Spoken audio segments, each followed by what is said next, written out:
5.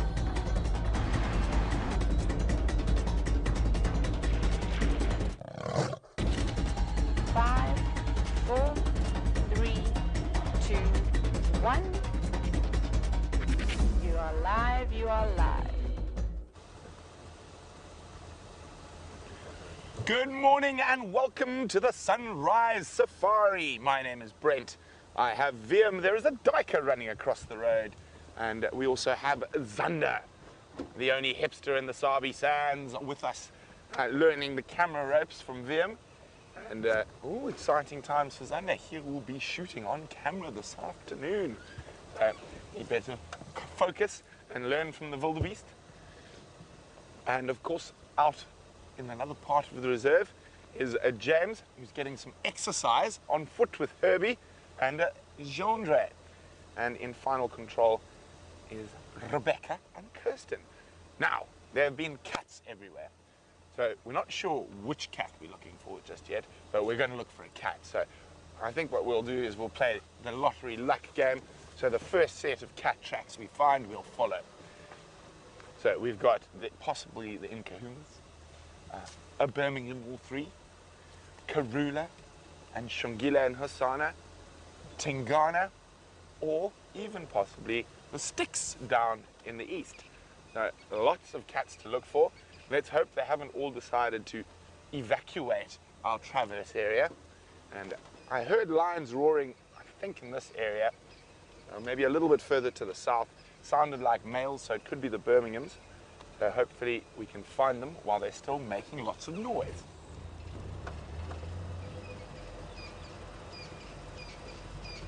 It looks like quite a heavy cold front coming in from the east, and it's about 13 degrees Celsius, which I've completely forgotten the Fahrenheit, 50 something, 53, there we go, thank you Rebecca.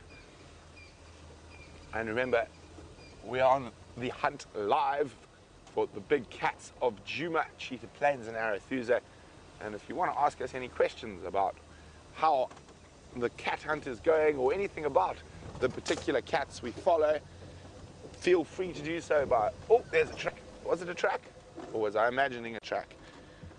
Feel free to do so by sending us an email, questions@wildearth.tv, or use the hashtag SafariLive on Twitter.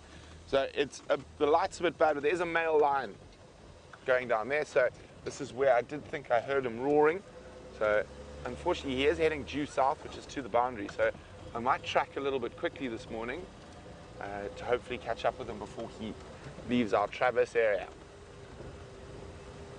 I would have guessed he was roaring right here, the last I heard.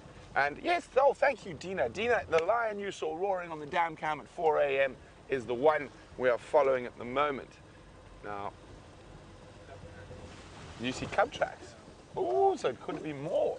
Viam, of course, is of the camera department the best track spotter. He's like having an extra. He's like having a tracker.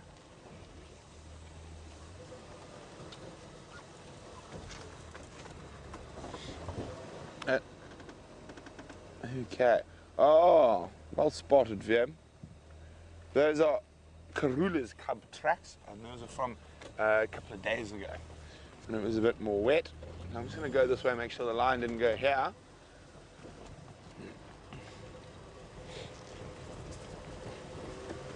Well, let's go see how James is getting along on Shank's pony.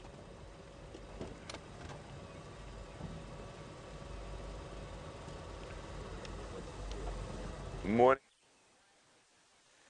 Good morning, everybody. We are talking to you from foot, obviously. You might see that from the angle that we're... Is that to us? Hello? Are we on air or off air?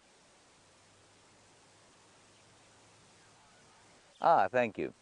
Just a message in our ear that said we were off air, but we are not, in fact, off air. We are on air. So hello and welcome to the bushwalk today.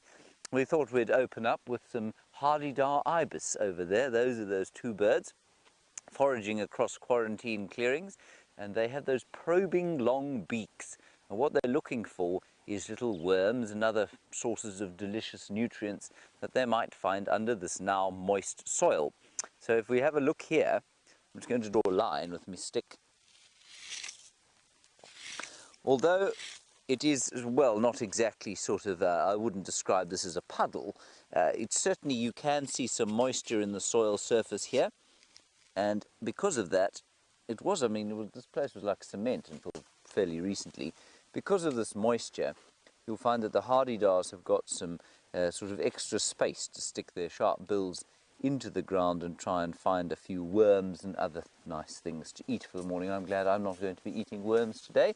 We might try and feed Gendre, who's on camera, some worms during the course of our walk. My name is James. There is the sun. That's that bigger bright thing over there, Gendre. You see it there? You see it now? Well done.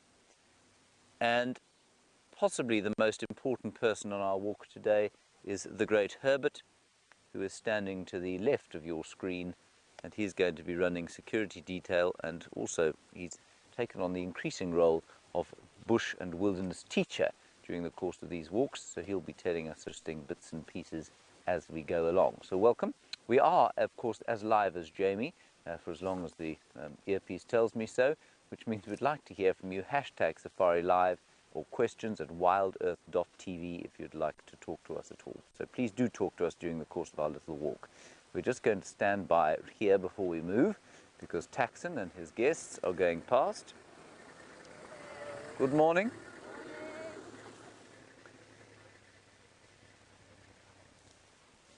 I'm sorry, I missed Michael's comment there, Rebecca, if you could read it again. The sun is really rather splendid. Oh, Michael, that's a new bird for your bird list.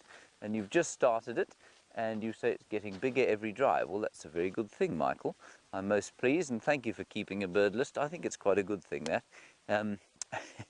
I'm not a huge bird list keeper myself, but I'm always fascinated by the numbers that people manage to achieve on SafariLIVE. I think our record is somewhere around 220 odd now. I mean, the total bird list for this area cannot be more than about 250, including vagrants. And so 220 odd, especially for a live safari when we're trying to shoot these things on camera, is really impressive. So Michael, that's your goal, I guess. Now, our plan today is to head east into this beautiful rising sun. And when we get into, well, we're obviously not going to reach the sun because we don't have a spacecraft. We're going to keep, that is pathetic, we're going to keep going down through the Mulwati drainage and sort of head around in a loop towards the south. And then we'll come back slowly for breakfast around 9:30. There you might see the figure of Herbert, who is discovering various bits and pieces. And just to give you an idea of what Herbie does, he's found something there for us. So he's not only looking for things to us to look for, he basically walks like the point man on a platoon patrol, if you like. So he walks in a sort of arc in front of us, unless we're on tracks. And that's because I, of course, cannot keep my eyes entirely on the bush because I'm trying to look you in the eye as much as I can. What have we found, Herbert? Aha! Aha! Oh, have a look here, everybody. Herbert has found a very dead species. Another few over there. Now, what these things do is live in termite mounds during the dry season. And the dry season is now. And they've obviously been they've probably come out as a result of that little bit of rain that we had, and then they've been caught. Come and have a look here. There's 3 of them that have been eaten out. Tijaini. And another one there. 4 of them. Herbie's not sure what would have eaten them. I mean, this is astounding. So they would have come out of this mound, and something has managed to get into them and eat them. And what's interesting is that whatever it is has not had to break the shell to get them.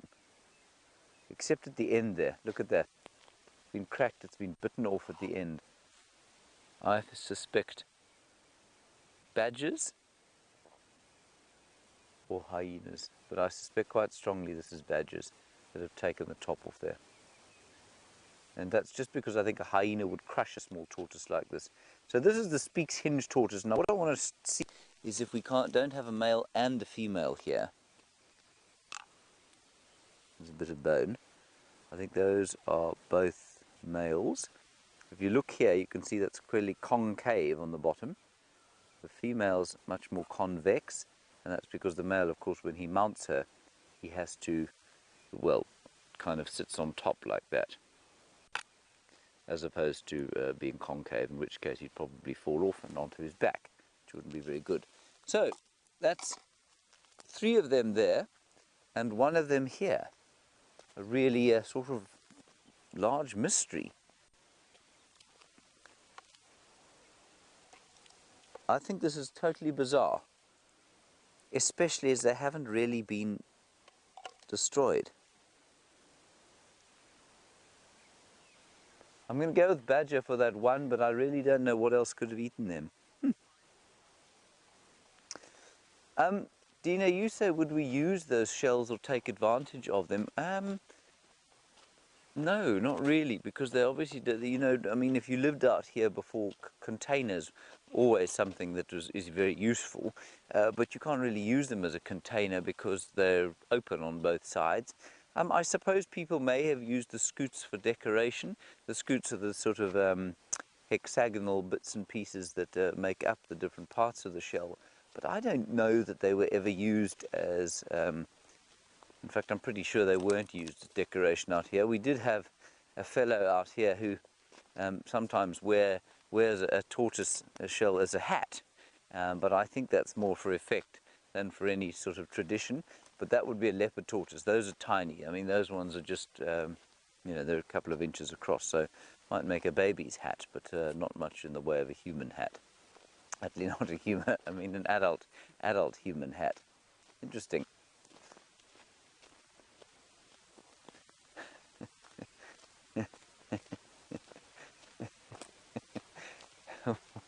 Wonderful Twitter handle, get off my cloud. You say, well, there are no badger tracks around there. Almost impossible to tell because that's not freshly eaten, I don't think. So although I thought originally that they'd probably come out as a result of the rain we had a little while back, I'm not sure how freshly eaten those 2 tortoises are. So, no, absolutely no badger tracks around there. Look at this tree, everyone. This marula tree, this great giant, which I think they're pretty fast growing. So I'm going to guess that this marula tree was probably in the region of 50 years old when it succumbed to the attentions of elephants. And what I think is going to happen, if you look over here, Chandra, if you wouldn't mind bringing yourself around this direction. Thank you so much. Come on. Here we have a number of holes in the wood, and these have been drilled by wood-boring beetles and woodpeckers and various others, and what they do is that they open up the wood to bacterial infection and to fungal infection. That will then eat away and rot the heartwood inside, and the next time we have a very severe wind or storm, this thing could easily fall over. And I'm sure many of you have seen us climbing about on those fallen marula trees just the other side of quarantine clearings. That's exactly what's happened. So the elephants open them up and they die, the insects get in there, the woodpeckers get in there, and then the fungus and bacteria get in there, eat out the heartwood. A big wind comes once the heartwood is rotten and they blow over. And another giant falls, creating a whole lot of habitat for various bits and pieces. And Anna-Marie, you're hoping to see some ground hornbills. Well, I heard some yesterday while we were sitting with those lions and their little cubs, and we didn't see them, but maybe we'll be lucky to see them today. Right, as we walk into the golden sun, let us head across to Brent Leo Smith. I'm not sure what his plan is this morning. I think he's going to head to Cheetah Plains, but he will tell you further of that now.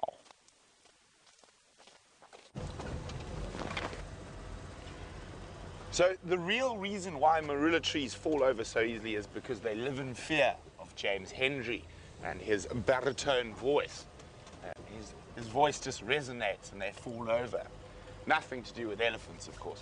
and wood borer beetles. But, so that lion did not cross our southern boundary. We've got tracks of another male lion heading into Djuma. So my plans to go down towards the Cheetah Plains have taken a slight halt while I try to figure out the conundrum of the Birmingham boys and their movements this morning.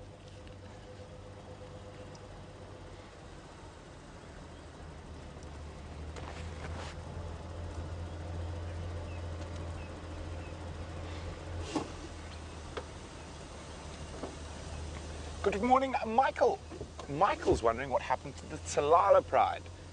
So remember seeing them on drives, but we haven't seen them for quite some time. Well, Michael, the Tsalalas are traditionally quite far to the south of us, and we saw them during the great turmoil of the Birmingham takeover. So when there was a lot of lion movements running up and down, lions were moving out of territory often, and that's when we sort of saw them, because the Birmingham displaced the Matimbas, who went down and displaced the Tsalalas for a while. So it was just very interesting. It was all due to male lions coming into an area that the lion dynamics were quite confusing for a while. Everything settled down again, so the Tsalalas have headed back to their more traditional range around the Sand River.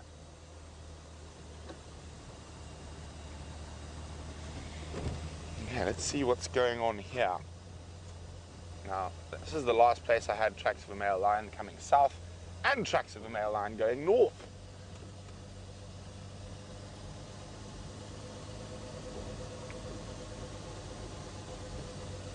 So while we try to figure out the conundrum of the Birmingham boys, let's go see how many marula trees James has managed to fell.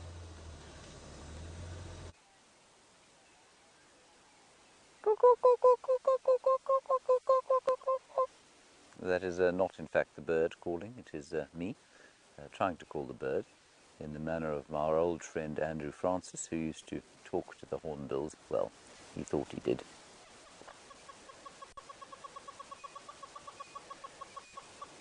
I don't know if you can hear that. But on cue he called and it flew into the sun.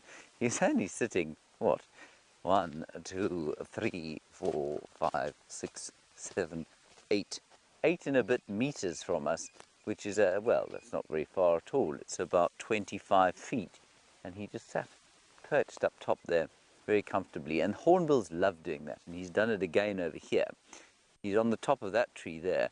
And what he's doing there is just waiting for the sun. Hornbills love to come out onto these dead trees in the middle or in the early morning and warm themselves after a chilly night. Strange sort of greying, almost sort of thunderstormish sky continues to build over here, and then it'll probably disappear again, I'm sure. But it does give the feeling of expectation, which is very nice. Now, Herbert has wandered off somewhere through here. I'm not sure exactly where. So let's see if we can find him. And if we find him, I've no doubt we will find a number of other, well, interesting things. Here's something interesting. Sorry, Jean-André, it's just behind you here. You see the red here on this, what it is a silver cluster leaf tree.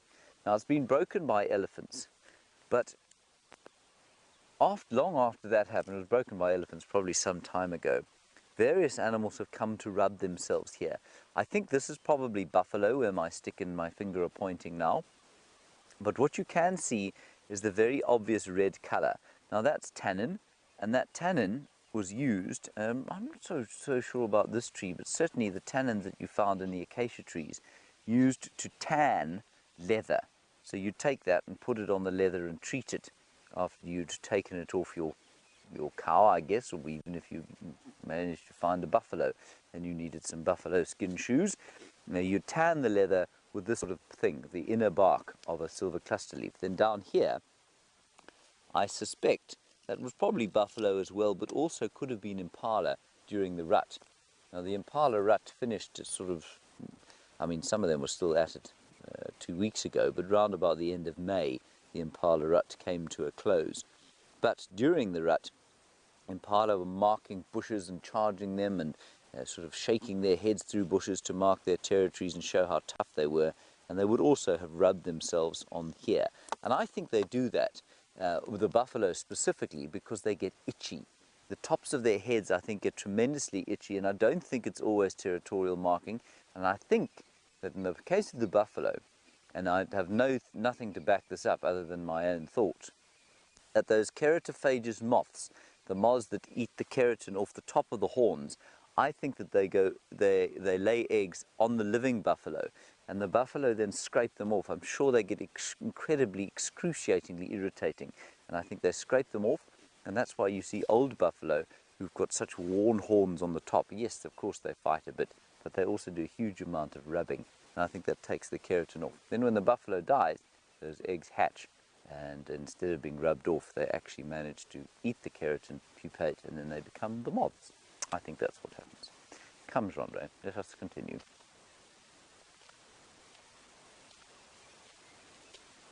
Hello, was it Austin or Awesome?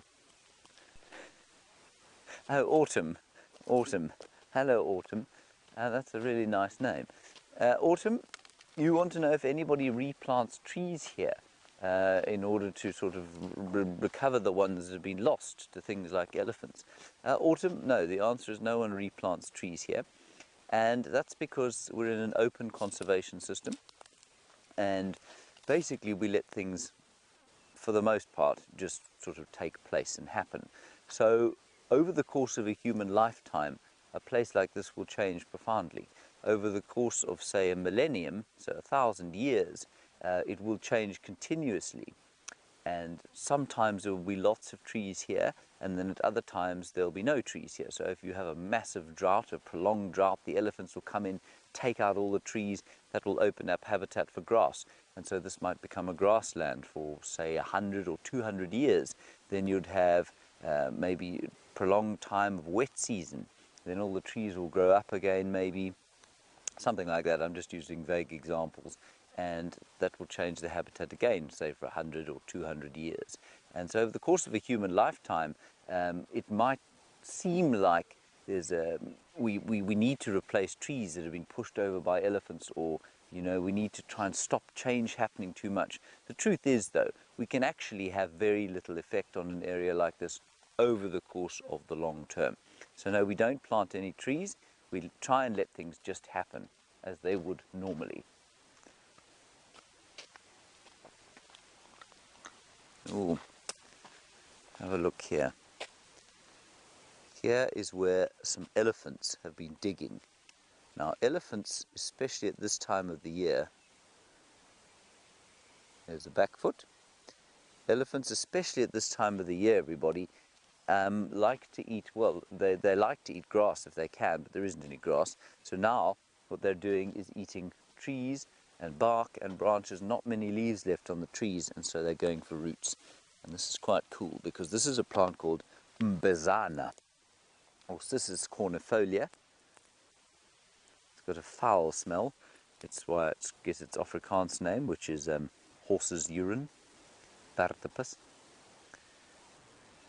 And it does, well, I mean, it actually smells like horse's urine. But obviously the elephants have gone for the root system here. And we had a question, I think, was it from Michael, about how far the roots of trees extend. Sorry, Justin S. Just not Michael at all. Justin S. You wanted to know how far the root systems of these trees go. It's difficult to say. I think something like this enormous combretum, which is quite old, or enormous silver cluster leaf tree, would probably have a root system that went from here. I'll just walk around where I think the root system extends. So it's quite large, as you can see there. I think that's probably the extent of it. But if you find something like a roundleaf teak, which there aren't any around here at the moment, because they get broken up by elephants continuously, what happens is that the plant actually breaks in the middle and then it moves outwards.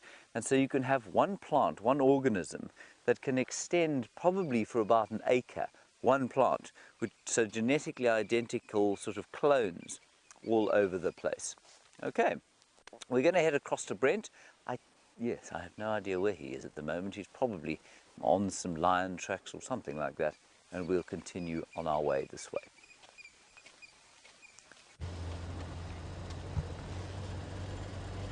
So James is indeed correct. We have been following lion tracks. It looks like they've gone towards the east, so we're going to do the same. So we also get a double bonus there because it enables us to check for Karula, Tingana, Hosanna, and Shongile. Now we're all in that area off Leadwood Road, and the lion tracks seem to be heading in that direction. I was really hoping that the lions were going to break the dawn with an awesome bout of roaring, and VM and I were quite excited to try find them so we could get that incredible shot of the condensation coming out of their mouth as they roar.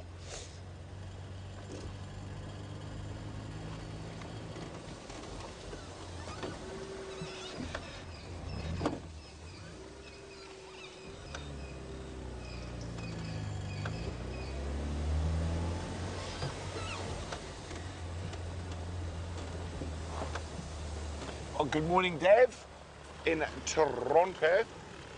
And Dave's wondering, what is the furthest a male lion or leopard has ever migrated from their natal area?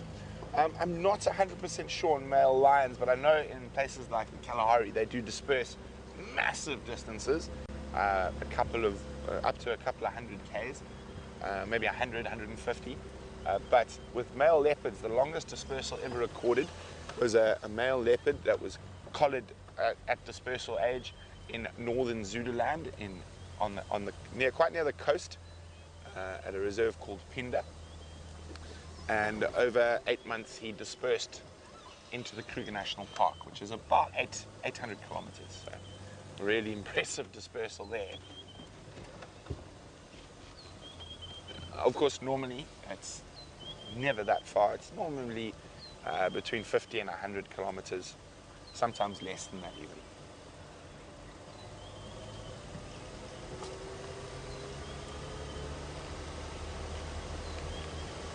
Now, I'm hoping the sun baffles those clouds and winds. We've had some overcast days. I prefer the bright sunshine.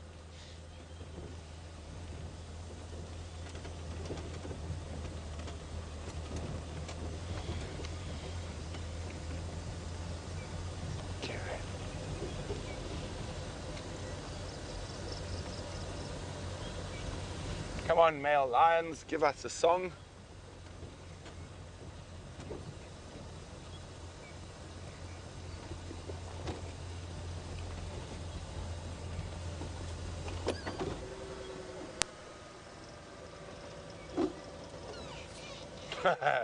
Come on. Please be what I think it is.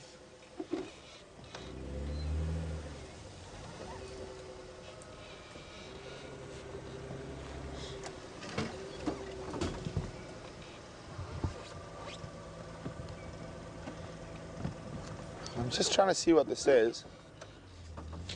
It could be an elephant, but it's on a piece of hard ground, but it could also be a drag mark. Now, wouldn't that be incredible if Karula made another kill so quickly and so close to the last one? Also gives us a chance to listen. I can't, there we go, I escaped. So it could be an elephant, but I just want to double check that it's not a drag mark.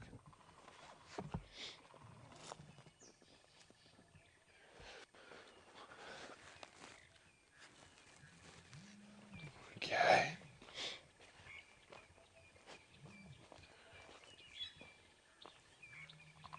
Unfortunately, it is an elephant. Darn it. I was really hoping it was Karula showing off with how good she is at catching impalas.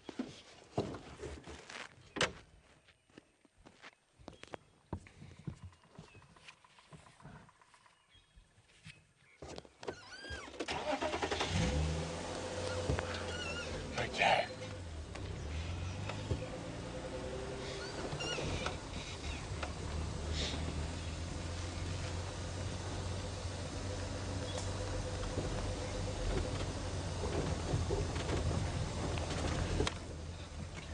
eyes up, out and about.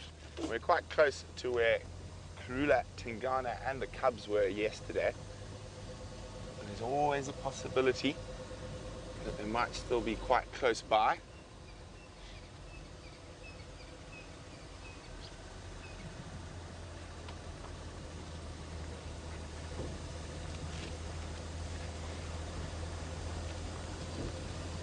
Those male lines seem to be general direction. When they turned, it was also this way.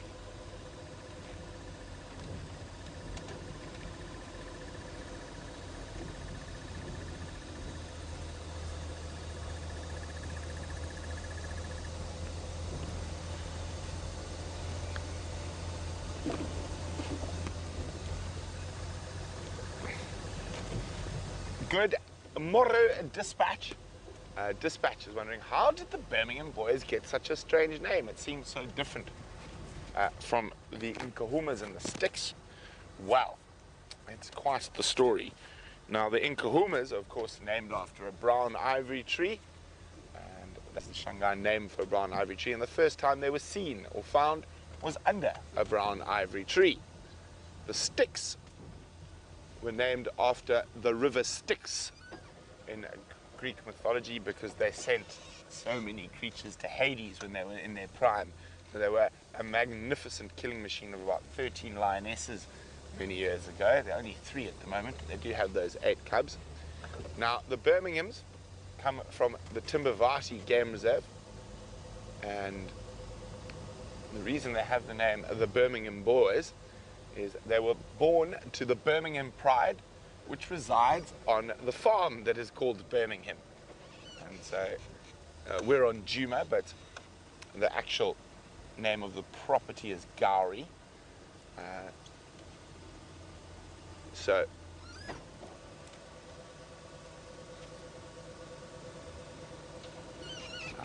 sorry, just listening to the game drive there. So this is where Karula and Tingana were. On the there we go. Let me just go for it. Them has spotted a battalier. Let's see if there's any tracks there. So there we go. There's the battalier. That's right above where the kill was yesterday.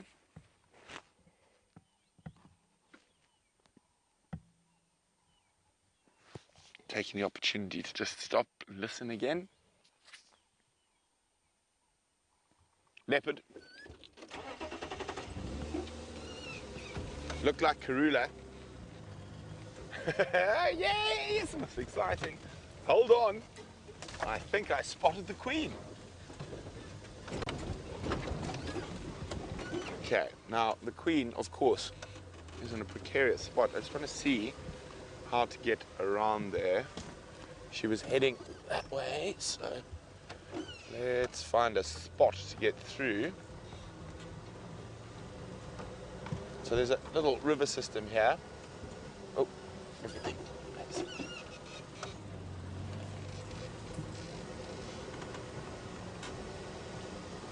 Where did she go? Okay, she's... Can you see her? Yeah. Oh, there she is. Hello, Queen. Karula.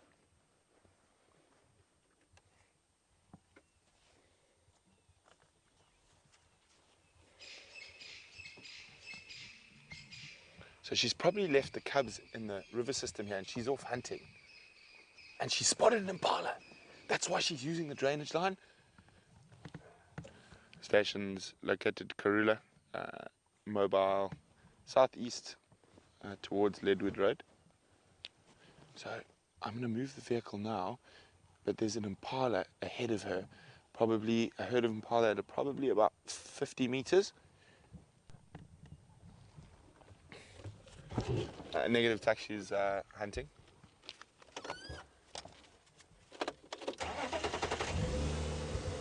Okay, exciting stuff. Queen Karula on the hunt. I was just saying what a great hunter she is, and hopefully she'll make a kill close by again, and she's attempting to do that now. She's got the perfect access. There's this little ravine that is going to take her right up towards where the impala are. So we're going to stick away from her, not on top of her, so the impala don't look at us and accidentally see her.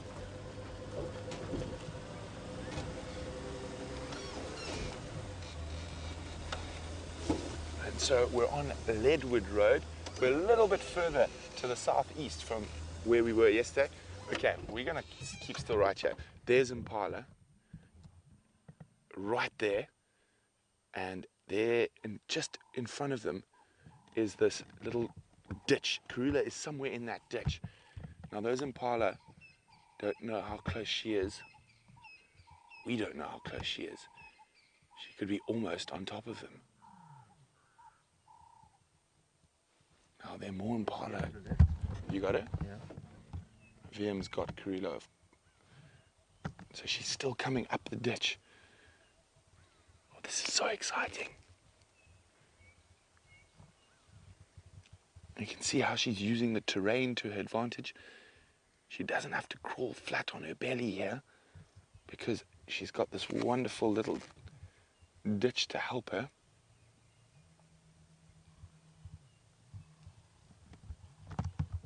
I've lost sight of the impala now. Let me just move forward slightly. The impala is moving slowly away from her. Yeah, she spotted where they've gone.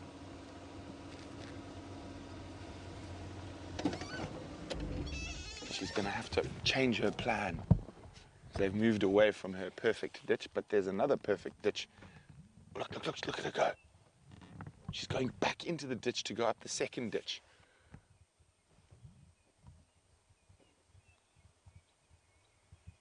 Okay, I said we're going to stay a little bit further away from her than we normally would. We're going to keep watching her. You got your eyes on her, VM? Okay. Yeah, she's going right back down to the beginning of this little river. Okay.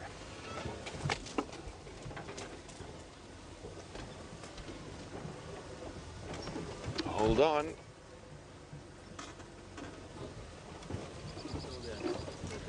still got it? Ah.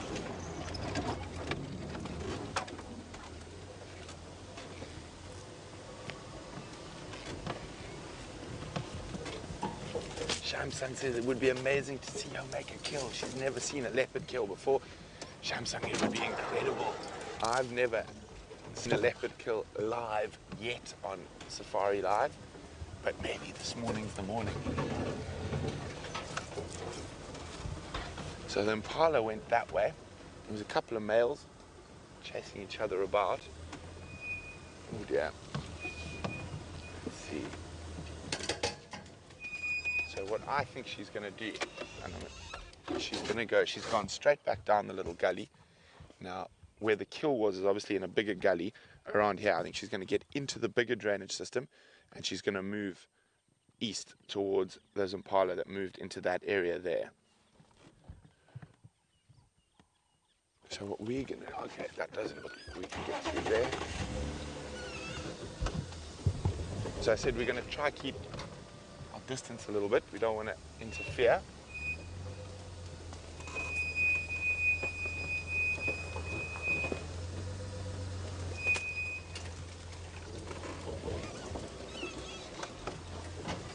Hold on, Vim.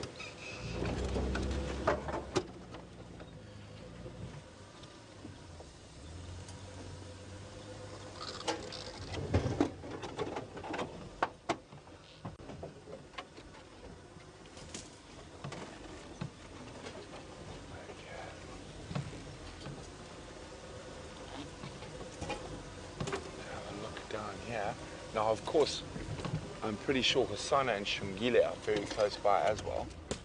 But we're just going to sit here and wait for a little bit. I'm pretty certain she's going to pop up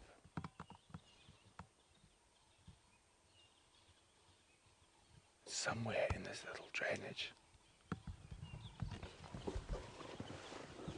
You still see impala them, no? Just keep expecting it to pop up right in front of us.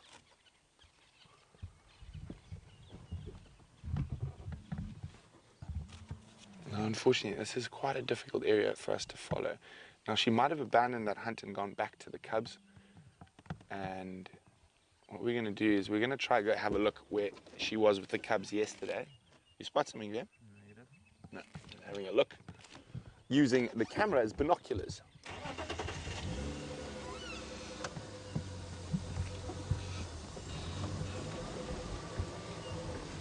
So she might even cross through and go up on the other side of this little river system to get to where those big herd of impala were going.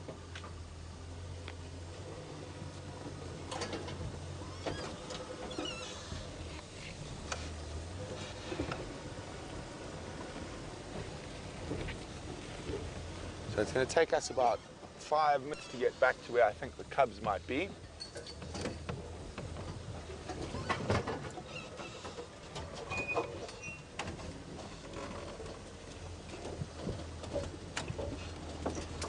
Hold on. Now Gregory's wondering if Karula can smell the antelope. I think so, but I think what probably happened is she heard them.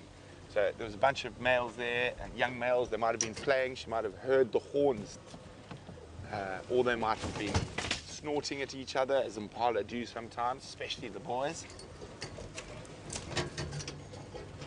So the reason I say she might have abandoned that hunt, I mean, she's got a full belly.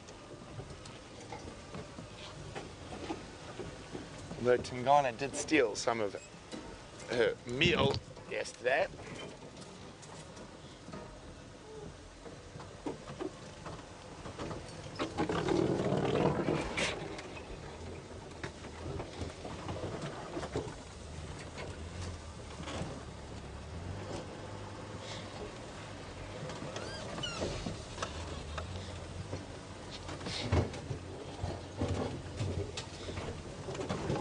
Hi, Michael Fleetwood.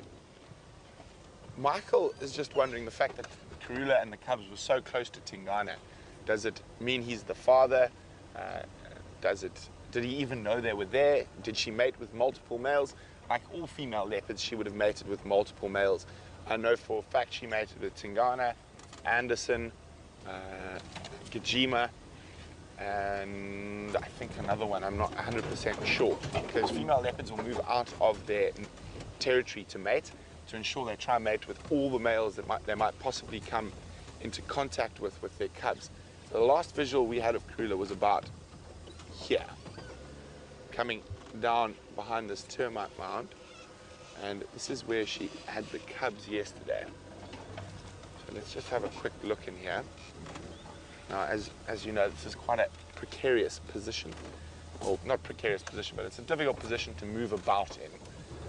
So, try our best. And I've got a feeling we might have to do some serious searching.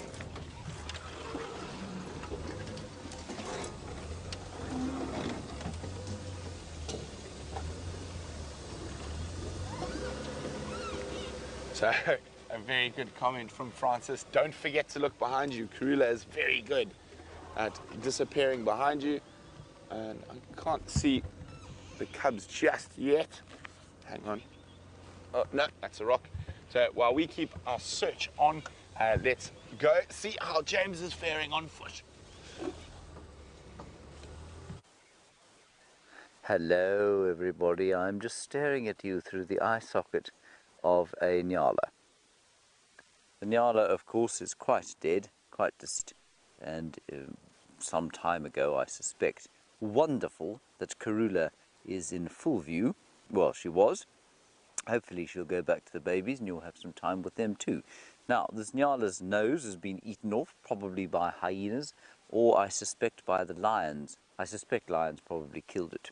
What's interesting to me, though, here, is that the brain case has been left almost entirely intact. And as we have seen over the last little while we've been in the tent, these brain cases are extremely important little habitats for various different kinds of animals, In this case, I'm just looking inside.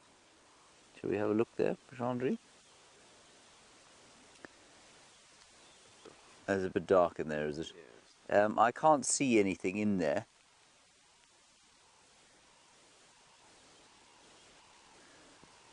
No, there's nothing in there, Chandra, just a bit of dirt, really. But they are quite important little habitats, and especially for reptiles. And especially this time of the year, they'll go in there and estivate, or just sort of kind of go into a temporary hibernation. Quite a large brain this Nyala had, and I've read that something like a horse has a brain the size of an almond or a peach pip, and it's not true. This is a Nyala. Nyala is substantially smaller than a horse, and its brain is about the size of a sort of tennis ball or a squash, I suppose. Well dead, long dead, and all the keratin has been eaten. Amazing that it can be eaten by anything, especially as it's totally indigestible to any mammal life. So that would almost certainly have been eaten by insects or beetles.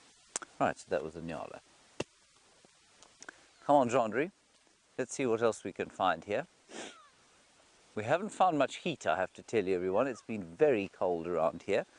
There was, I believe, Steph walked through here the other day and showed you the carcass of a giraffe.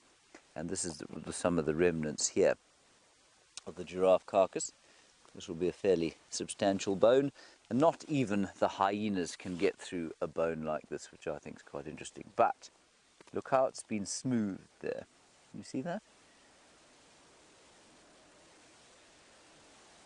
Now, that calcium, I suspect, has probably been eaten off by porcupines. Porcupines have an extensive calcium need because they are constantly replacing their quills.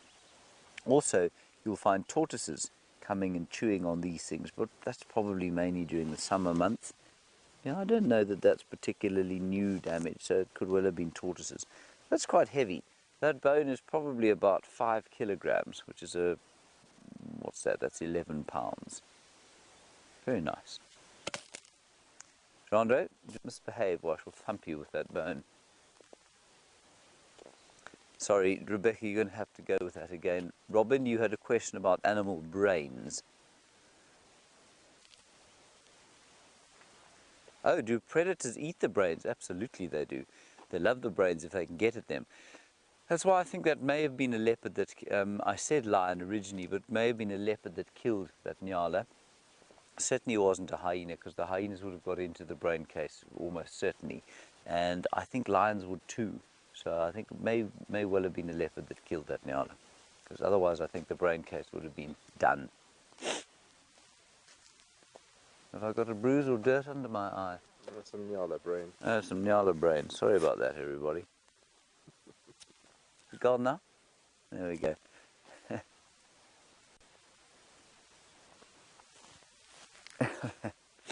Hello, Shamsun. You're wondering about Nigel, the decomposing Nyala that we put in the little sort of box of flesh-eating beetles the other day. I don't know, Shamsun. I haven't checked him since I got back from leave. I suppose I should. I'm just a little bit reticent to go and open up the box and see what we're going to find. But I think that Nigel is probably well on his way to being cleaned or picked clean by those beetles. And then we'll put him together quite nicely and hopefully have him in the tent for when we next have a tent. This is a stunning, stunning day as the light filters through here, and we're on the banks of the Mlorwachi drainage line. And if you look around us here, you can still see that there is some greenery, you know. Although it looks very dry from afar, when you get in here, the trees on the banks of the drainage still have quite a lot of leaves on them. And that's tambuti trees, it's jackalberry trees. Jackalberries are the big green ones that we can see over there. And they're what we call semi-deciduous. So they will lose their leaves, but at odd times of the year, and then they're... Not many of the trees here are edible to the animals. The jackalberry is obviously very tall, nothing's going to eat that. Tambuti trees have got very poisonous leaves for most animals.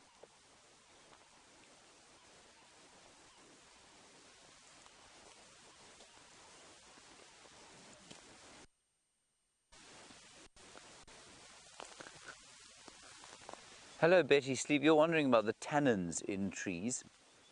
You say, do they produce the tannins and then flush it out of their systems and then repeat the process? I don't think they flush the tannins out of the system so much as produce a burst, and then that burst will kind of dissipate. It probably goes into the air and is probably digested by the, digested is quite a strong word, broken down in the tree. I don't think it flushes the system out of them, no. But I think you'll find it will remain for quite some time.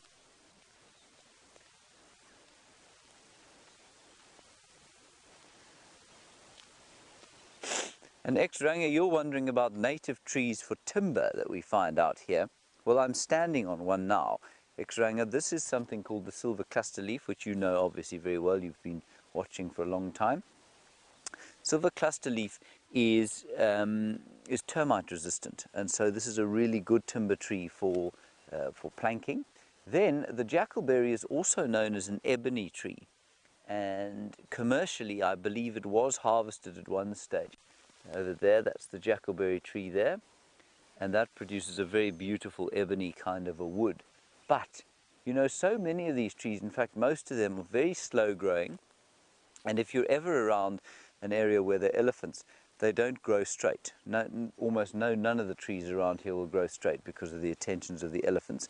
And so they don't really make very good planking trees. So to make furniture and bits and pieces from the trees out here, you've almost got to plant them in an area where there aren't any elephants and then wait a very long time. So yes, I mean, of course, people have been using the wood out here for years, but planking it is often very difficult, and so it's not particularly used for timber. So none of the commercial plantations that we have out here are native trees. They're almost exclusively Australian or pine trees from the northern hemisphere. Up in the rainforests of Africa, sort of around the Congo and Gabon, in the Congo basin, they do there harvest commercially trees, normally unscrupulous, often French and Belgian companies come in and take timber from those areas. It's an extremely unsustainable practice. I mean, it happens in the Amazon as well, doesn't it? But it certainly happens up there. And because the controls and laws are so much more difficult to enforce, it's really easy for unscrupulous business operators to take those trees. And that's where it does happen. Not so much here, though, because the trees just don't grow in the same way. I'll just quickly show you. I think Brent is still trying to find Karula, so we will go back once he's done that. Here again, you can see the tannin on these trees. And this is the knobthorn tree. Ooh, we're in for a bit of a treat here, Jean-Henri. See the shiny bit there? You see it?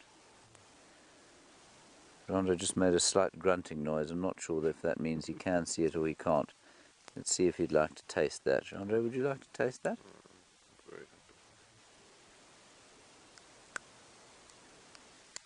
And? He says it's quite nice, you see. The best bit is this here. You see the inner bark here. So that's the outer bark I'm just removing. This kind of white inner bark here. There we are. That's delicious. Well, I mean, look, it's not right up there with the best, but it has got a sort of chewing gum like effect, and this particular one is very bitter. That's very odd, but if you find it on, it's normally much nicer than that. Maybe it's because it's a young tree, because of all the tannin, you see. But you can find it much more tasty on the red thorn. Let's go across to Brent, who has refound the leopard.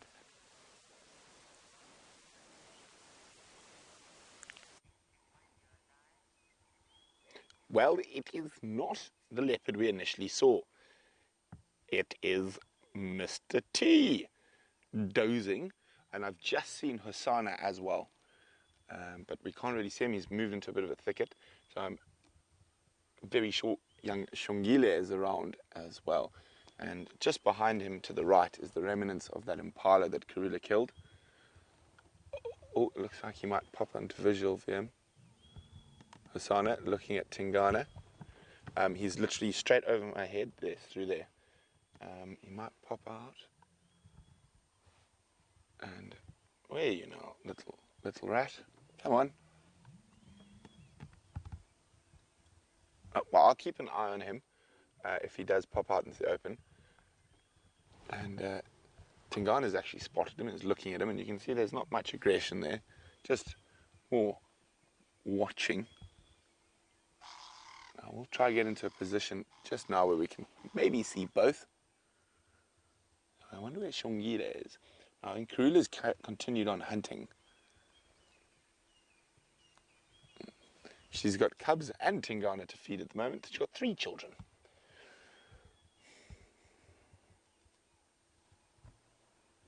Okay, there we go, Vim.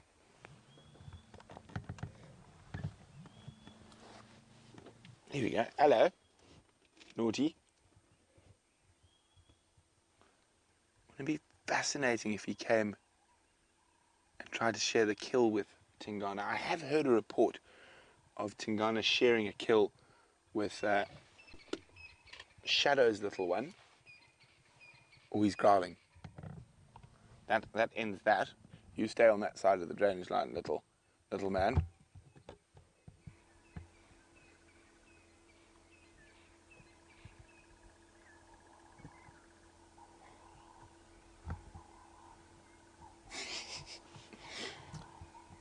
Tingana is probably obese with the amount of impala he's eaten, and he still doesn't want to share. You can just hear those growls. Now, Asana is sneaking off and back down the other side of the termite mound, away from Tingana. And Michael, there we go, that answers your question. He's definitely aware that the cubs are here. I think it could also just be individual leopards' personalities. Mvula was very playful with cubs. There we go. 3 leopards so far. Hopefully we find Shongile, and make it 4. That elusive 5 leopard drive is avoiding us, and that would be equaling the SafariLIVE record. 5 leopards in a drive.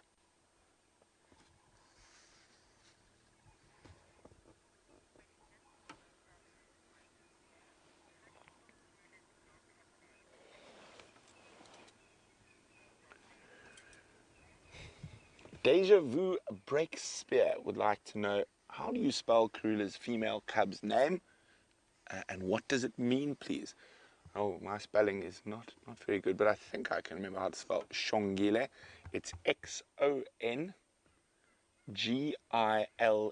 Shongile, and it means exquisitely beautiful. Oh, back to snooze for the big man.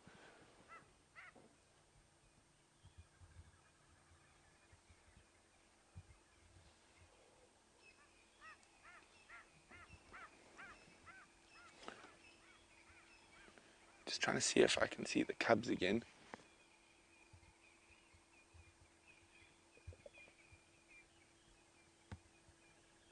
Nope. I'm keeping my ear open to see if those impala start alarm calling, and to see if Karula's hunt is going to be successful. The area she's hunting in will be very difficult for us to get near, just very thick, and well, we've got at least 2 leopards in the hand, probably 3.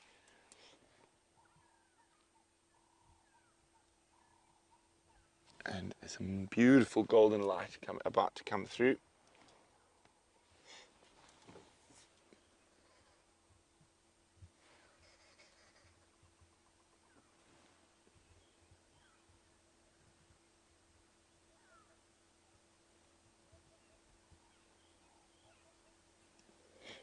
Okay. Let's see if we can move a little bit forward, possibly have a view of young Hosana, and keep a lookout for Shongile. So while we sneak forward through here, let's go have a look at what Tingana's footprints look like. That is what Tingana's footprints look like, everybody. They are roughly the size. Let me put my hand there. I just don't want to fall into the mud. So nice to have a bit of mud around. Of course, this is only a result of the rain that we had. There is my hand. It's not a particularly big hand, but it is at least twice the size of Tingana's hand. So nothing like the size of a lion's.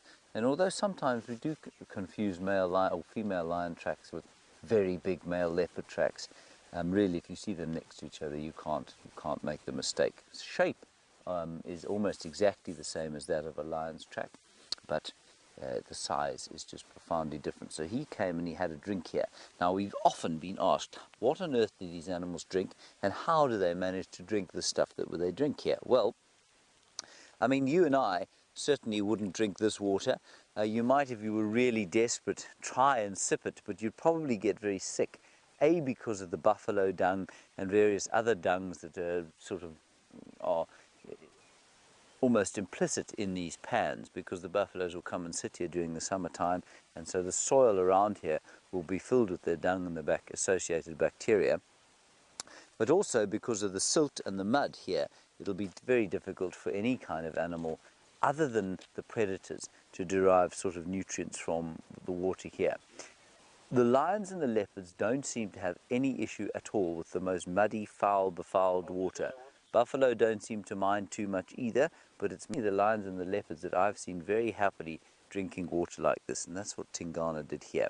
Quite interesting too that he was drinking water, because leopards are not water dependent. They don't have to drink water. And so I think it's just quite interesting that he's taken it upon himself to have a drink, despite the fact that it's been pretty cold out here.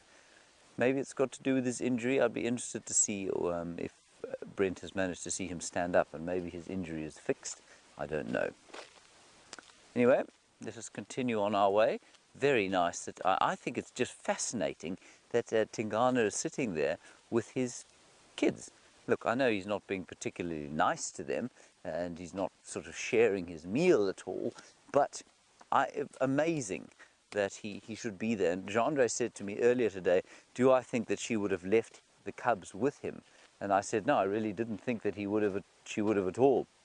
I would have thought that he'd have left by now, and that was the only reason that she wouldn't be with the cubs now. And yet again, the animals out here have proved me completely wrong. So let's go back to the leopard cub and their dad.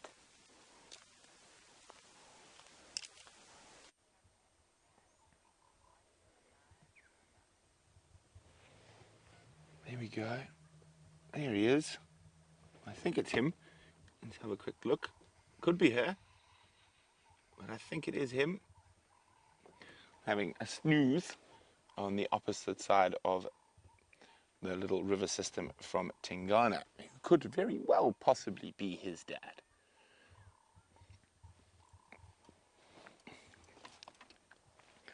The stations we found the Gorillas Montwan. We've got visual of 1, visuals 1 out of 5, but also Tingana is still in this position on the Nyama.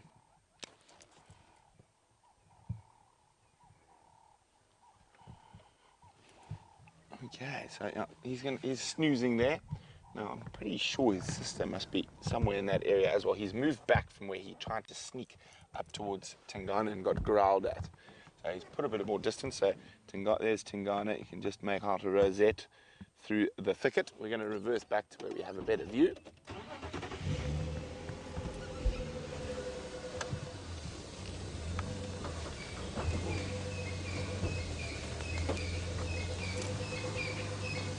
Now, the one fun thing about moving around in these little river systems is you have to do the 28-point turn. Yeah, you can see him, he's not even fussed about us. Hey, mister. Oh, oh, oh. I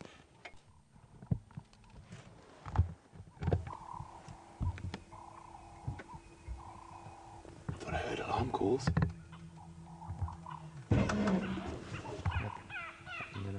Can you hear them? VM, can you hear them? Just listening.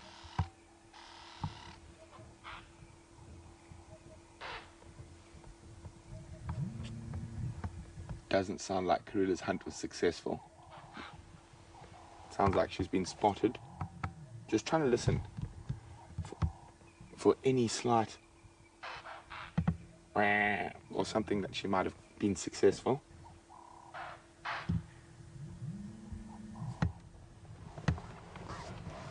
Okay, he's heard it and he's listening as well. He's going, come on, Karula, give me another free meal.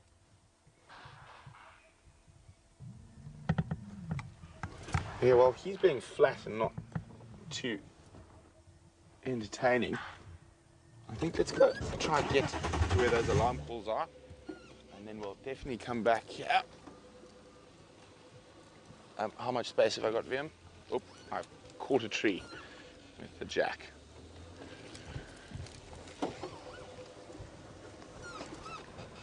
As I said, in these little areas, it's the 29-point turn just to get out.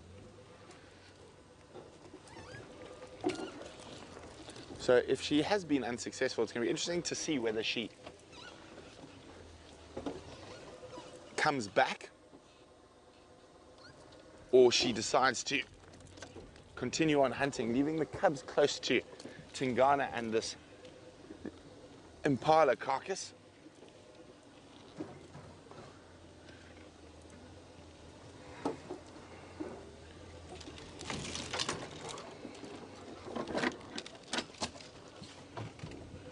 So it's not too far. Unfortunately, I know a little open area that should get us right up there, and that's where I think the impala were heading to feed. And it's very similar to the spot where Karula caught this impala.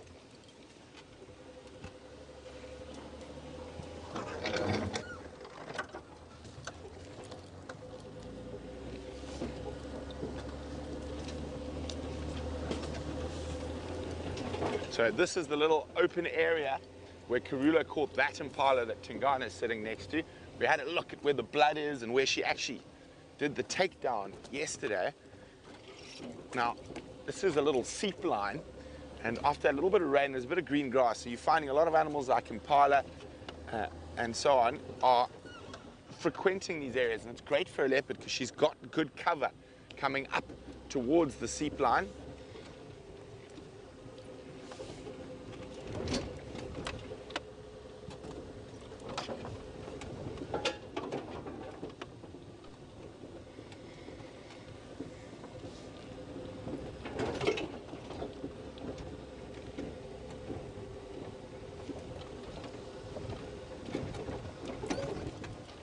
Let's just listen for a second.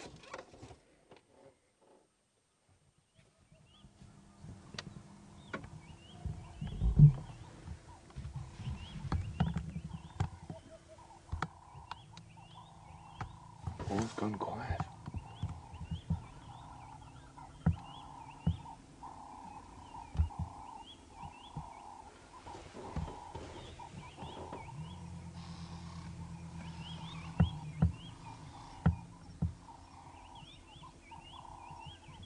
Not a snort in the air. Let's just go have a bit. So if she had been successful, we would probably hear a lot more snorting.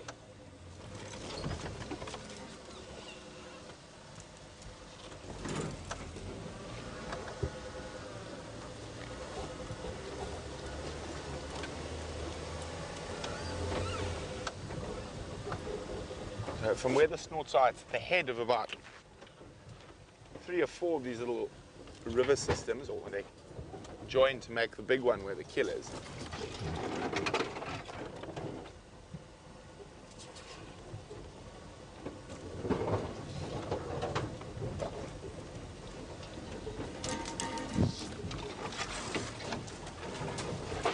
Now, Dina's wondering, would Tingana take a kill from the cub, such as that scrub hare kill yesterday? He most certainly would, Dina. Leopard and lion societies are incredibly patriarchal, and the bigger you are, the more you can take.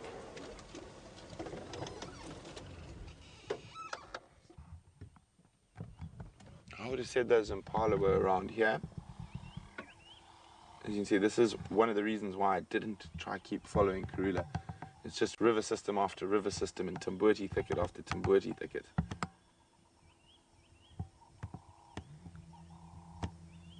Well, let's head back down towards the other leopards. Maybe she's heading back towards the cubs. Maybe she's going to move them. Or maybe she might try to take her kill back from Tingana. You never know.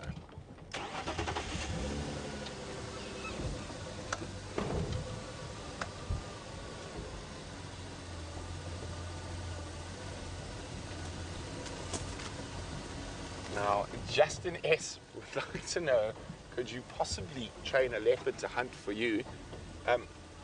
Firstly, Justin, I would like to say, I don't think I'd ever want to.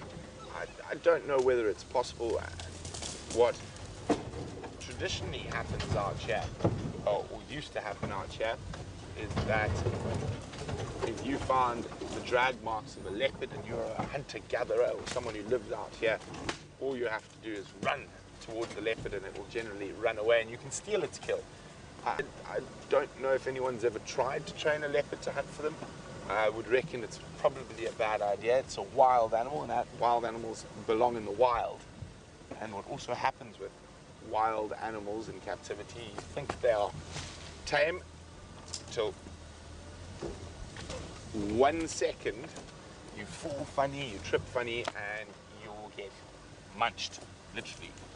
Oh, what's that? There we go. Right in front of me, well spotted Zander. It's Karula.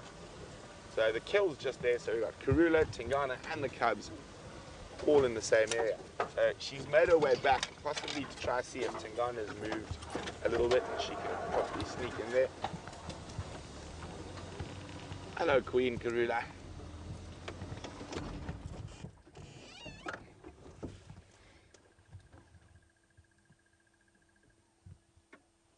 Oh, she's watching Tingana.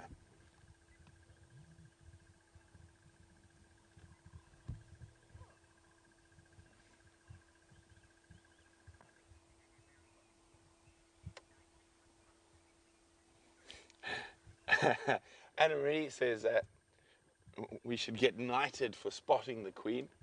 So, Sir Wildebeest and Sir Leo Smith. What do you think? How's that sound, VM? Or Zander, Sir Count Zander? Wildebeest. Count Wildebeest. Oh, is he going to have a snooze? Now, I'm going to sit here while she's snoozing. I'm hoping she might call the cubs to her, or if she moves back towards that carcass.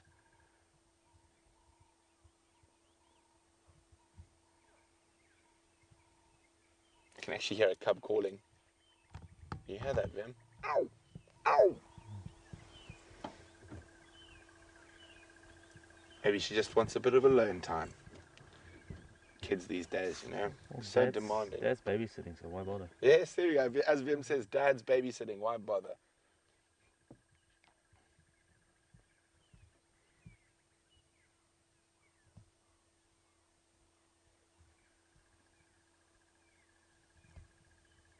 Oh, has she heard something else? Is she off on the hunt again? There's incredible hearing that a leopard has. Just see how her ears are picked up. Now she's right on the edge of the seep line, so there's a strong possibility lots of different animals might utilize this area during the day or at night.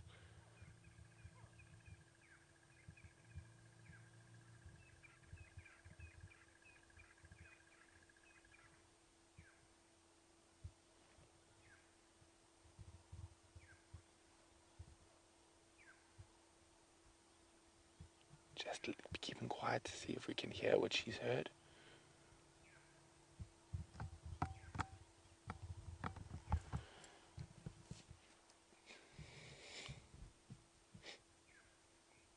Now she's looking back in the direction of where we last saw the cub.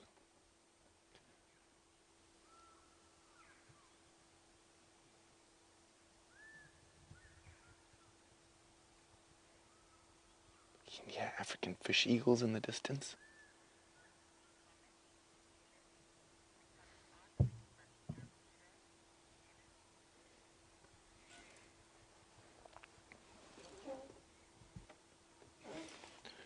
Now, isn't it fitting that exactly 6 months ago, Andrew and myself found these cubs when they were a few hours old, and thank you to Ellen for reminding us that it is their 6-month birthday. And Madame Corilla is going back to sleep. Obviously, whatever she heard didn't warrant any activity or physical movement. So why not enjoy a snooze?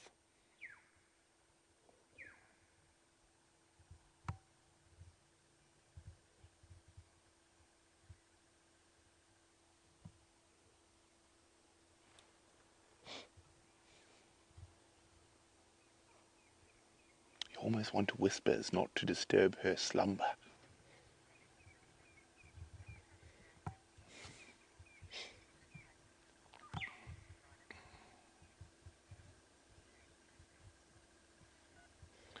Now, if Kula had had a successful hunt, James Richard is wondering, would she have done anything to try to prevent Tingana from taking it again?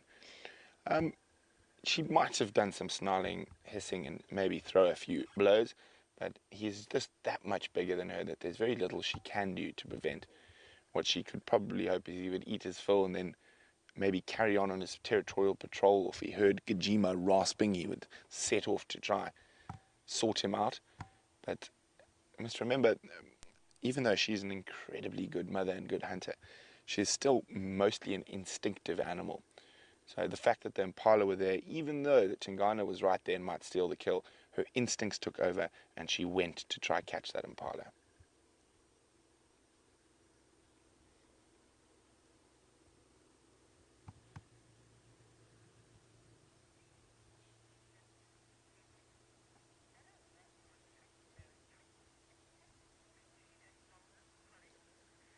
Okay, Stephanie's spotted something. VM, can you zoom in there for me, please? Somewhere there is a wart or a tick between her shoulders. Stephanie, I'm probably at 99.99999% sure that there is a tick. Let's see if we can find one quickly, VM. We get a couple of different species of ticks. The ones that look like warts are large, fat, and grey. I think just currently in her... Oh, come on. Where's a tick? Oh, we'll keep looking for a tick. Hopefully we might be able to see one when she moves. Oh, there's a tick. Just below her eye. Looks like a tick there. Oh, we're at full. Yep, that's it. Okay, so it looks to be a little tick there. We'll try to show you a bigger tick later, but I'm sure it's not a wart, but just a tick. So once it's full, it'll drop off. So while we wait patiently to see what happens in this incredible sighting of 4 different leopards, let's go see what James is up to. I'm slightly distressed that the most entertaining thing going on at Karula's sighting of 2 cubs, female leopard, male leopard, are ticks.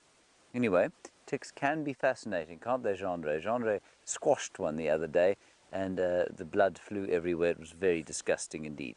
Right, come and have a look over here, everyone.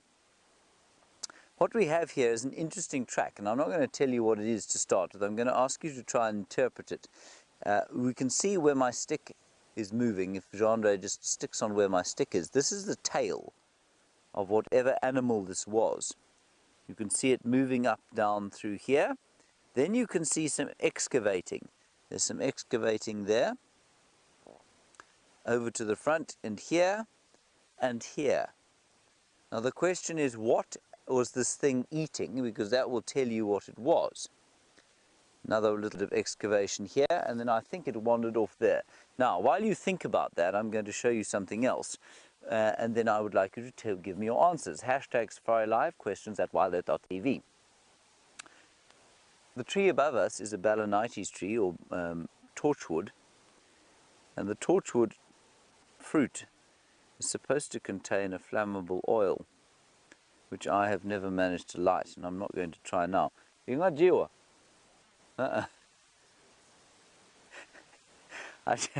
just said to her, but is it edible? Because I didn't think it was. I thought it was toxic. It's poisonous, hey? And so I was about to eat it, then I thought, no, hang on a second, I don't think you should eat this. And it's toxic. And what you can do is you can put it in water and it'll actually kill fish. So if you've got a small puddle of fish and you want to try and catch some of them, you can kill the fish with that. And now I can actually feel the... Oh, smell that, Chandra. It's a bit like a sort of apricot, but a kind of poisonous apricot, I think.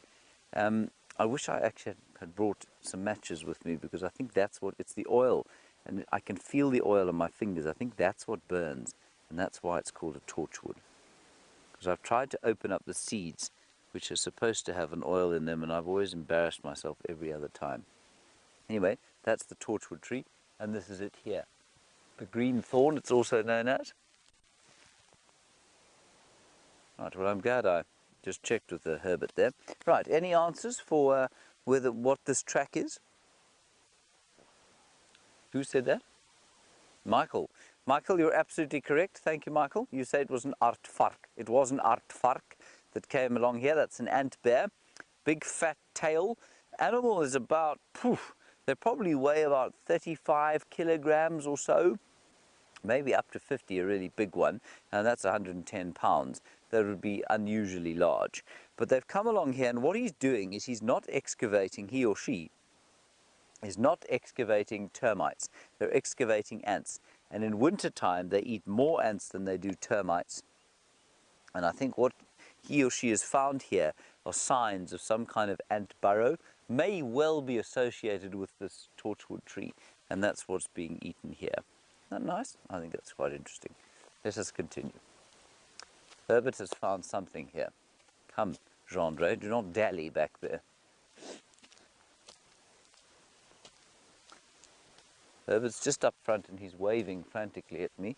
Well, not very frantically. Herbert doesn't do anything frantically.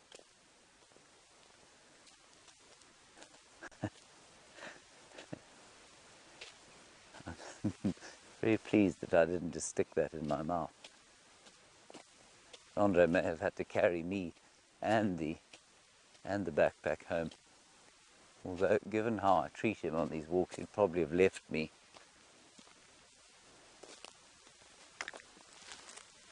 Hello, Boyd. You're in North Carolina and you want to know if any of the plants here have medicinal uses. Boyd, just about every single plant out here has been used as medicine for various things at some stage. And I'll go through a few of them shortly. Now, look over here, everybody. There is what many people would consider the vilest form of invertebrate here, a centipede. Look at that. You see at the bottom there, Chandri? You got him. Now, the centipedes like to live in the darkness underneath the logs, and many of them have got a very nasty bite that is extremely painful. It's not particularly dangerous for human beings, but they can bite. And it's something to do with their movement that people really find quite disturbing. And I find them fascinating, but also kind of disturbing at the same time. And they're predatory, so it'll be looking for things like wood lice, perhaps termites that have come to live underneath this log, especially during the summertime, at least during the winter time. So, you know, many things will take shelter underneath a log like this. And then we've got even more over here. What have we got there, Herbie?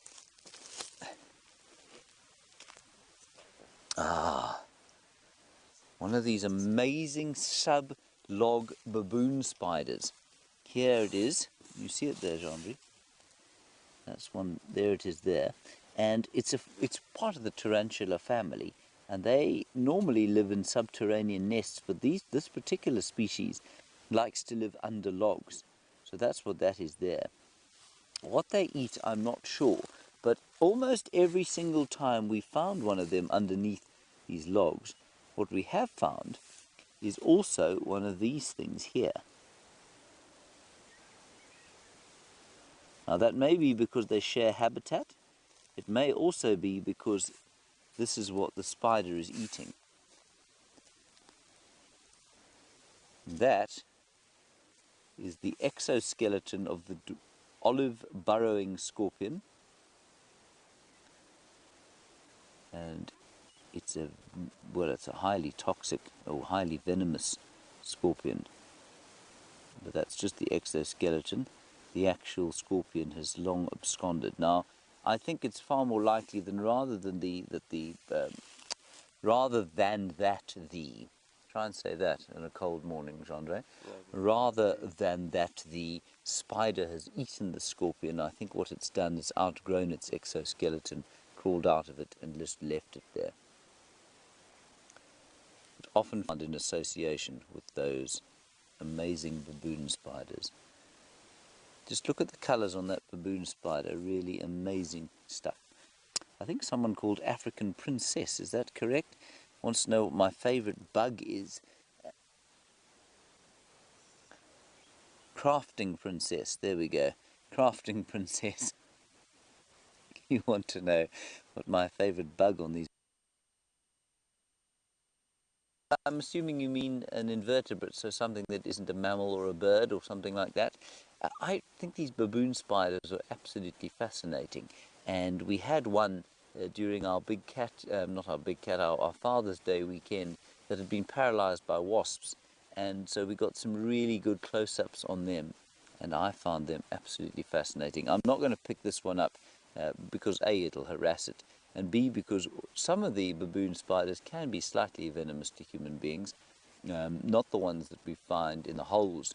That's the ones that we managed to show you during the Father's Day weekend special, but I think these subterranean ones could well be slightly venomous to human beings. But most of them, like the tarantulas, if you put them on your hands, they're very, very relaxed indeed, and they don't bite you. Very nice stuff. Right, let me return this log to its original position.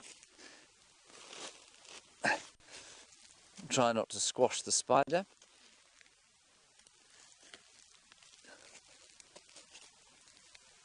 There we are. Exactly back where it was.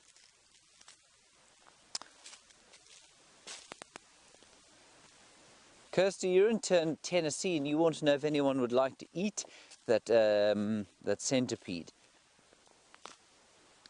Yes, definitely. I mean, you get a snake called a centipede eater. They specialize in eating centipedes, but I think you'll find birds will eat them. I've certainly seen woodland kingfishers eating centipedes. They love to catch. I found a woodland kingfisher once. In fact, the last one that I saw, the end of the summer season, was eating a centipede about 6 to 8 inches long, and it was just beating it against a branch again and again and again. And I watched it probably for about 20 minutes, beating this thing, breaking up the exoskeleton, possibly I don't think the centipede was still alive, and it did it for about 20 meters, and I think it was to break up the chitin in the exoskeleton, and then it swallowed the thing whole. It looked like a great big grey, disgusting, dangerous slug. I must confess, there's very little out here that makes me go but the centipede is certainly one of those things. Let us go up here, Jean-Andre, and get a view.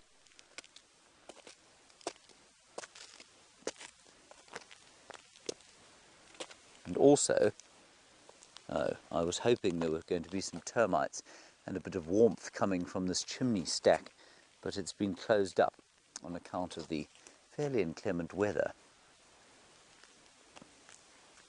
So you can climb up to very little height in this area and get a pretty good view for quite a distance, because it is a pretty flat landscape. Anyway, you can see the weather really not fantastic at the moment,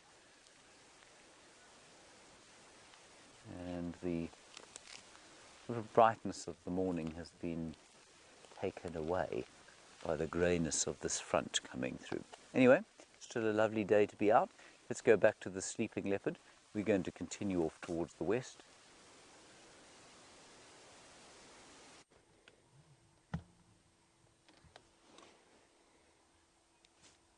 Well, a huge welcome to Synthithians in Johannesburg. Synthithians is a school, and we've got the grade 1 class with us. Welcome, guys, and look at this. There's a female leopard having a snooze right next to me. My name is Brent, and you're on Safari Live School Drive. Oh, she's a tired kitty. So this is our dominant female. So it's the female leopard we see the most of. She's got 2 cubs that are hiding behind us, and there's also a male leopard here. So there are 4 leopards around us at the moment. And while she's having a snooze, let's move down and see if we can see the other leopards. So I'm really excited, and I'm sure James is as well, about answering your questions.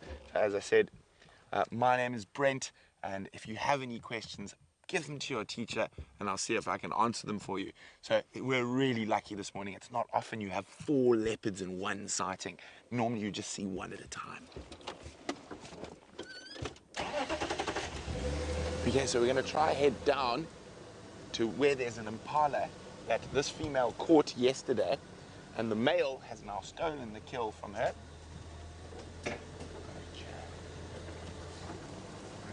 And of course, to bring you these wonderful pictures, I have not 1 but 2 cameramen today.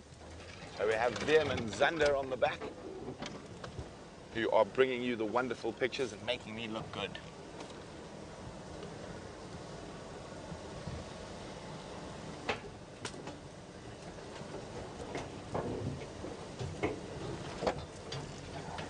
Okay, hi Sharu.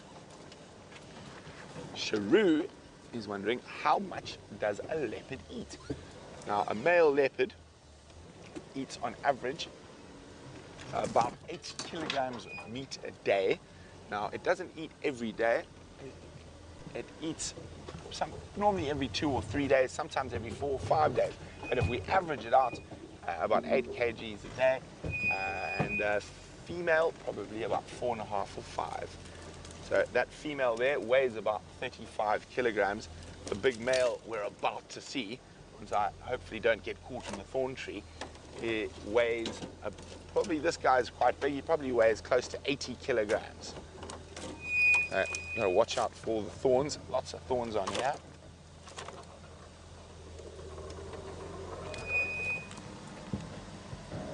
Okay, I also don't want to hook my cameraman. You good? Okay. So Jack's wondering, can a leopard swim? Now, Jack, they can, but they don't like to. Okay, look at that. There's the big boy. Hello, Mr. T. His name is Tingana. The female's name is Karula. Now, Tingana is our dominant male here, and he's having a snooze as well because he's got a nice full belly. So if we look just off to the right of him, there we go, in the bush, you can just see some fur and some meat, and that was an impala that has been killed by the female and stolen by the male. Now, I'm just looking around carefully all around me because I know there are also 2 cubs close by, but I'm not sure where they are at the moment.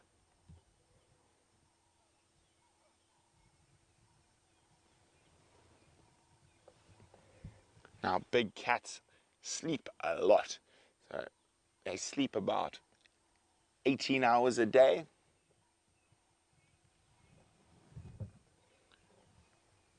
Caden has asked a very good question. Caden would like to know, why do some animals hunt at night when they can see better during the day? So animals like lions and leopards have very good night vision, probably about 20 times better than ours. And they only see in black and white. But the reason they hunt at night is because the impala and the other animals can't see as well as they can at night. So it gives them an advantage. Also, the big cats have a very big problem when it comes to getting too hot. So if they get too hot, they're unable to do anything. So at night time's cooler and enables them to be more active. But even then, they're not that active. As I said, they generally sleep for about 18 hours a day. Not quite as bad as lions, who sleep for 20 hours a day.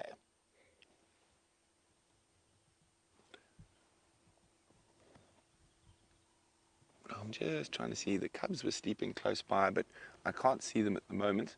We might move just now to have a look if we can see any of the cubs.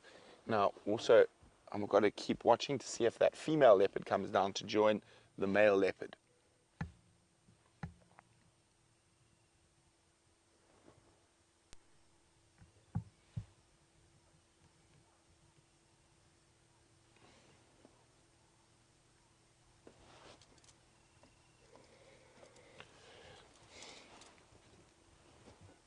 Matthew's wondering when is the best time to look for animals on a game drive.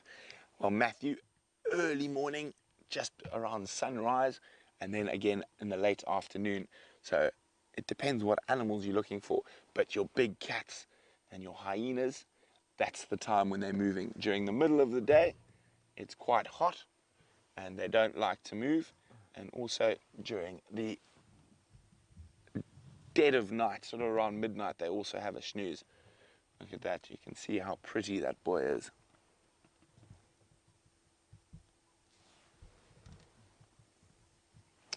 So when you live in the bush like we do, we wake up at the moment at about 5:30 every morning.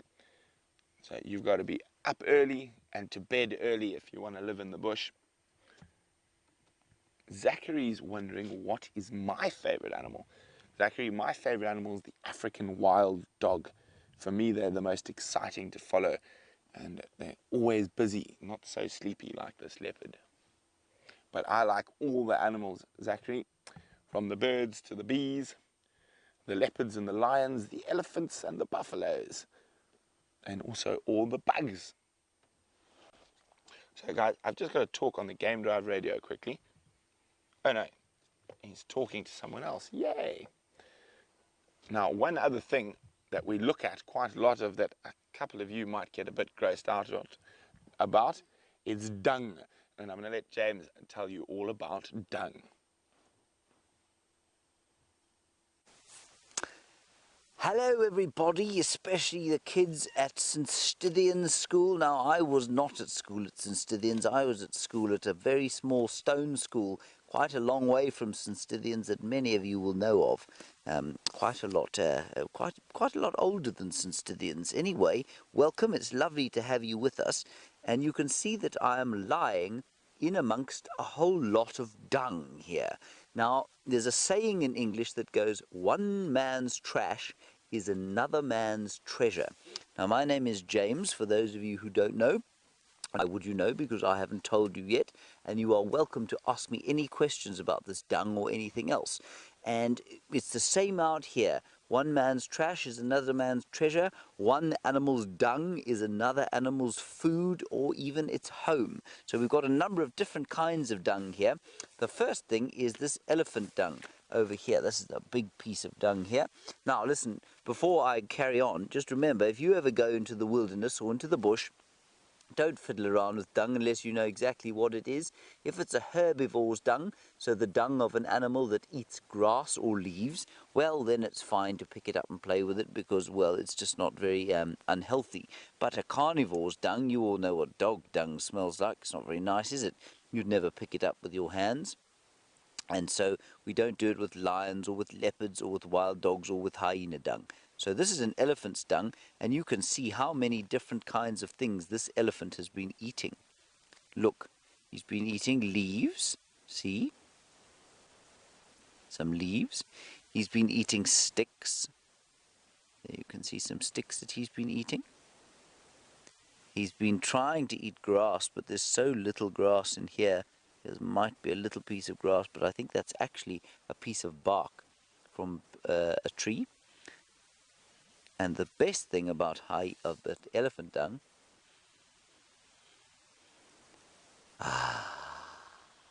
is the smell. It smells so very nice.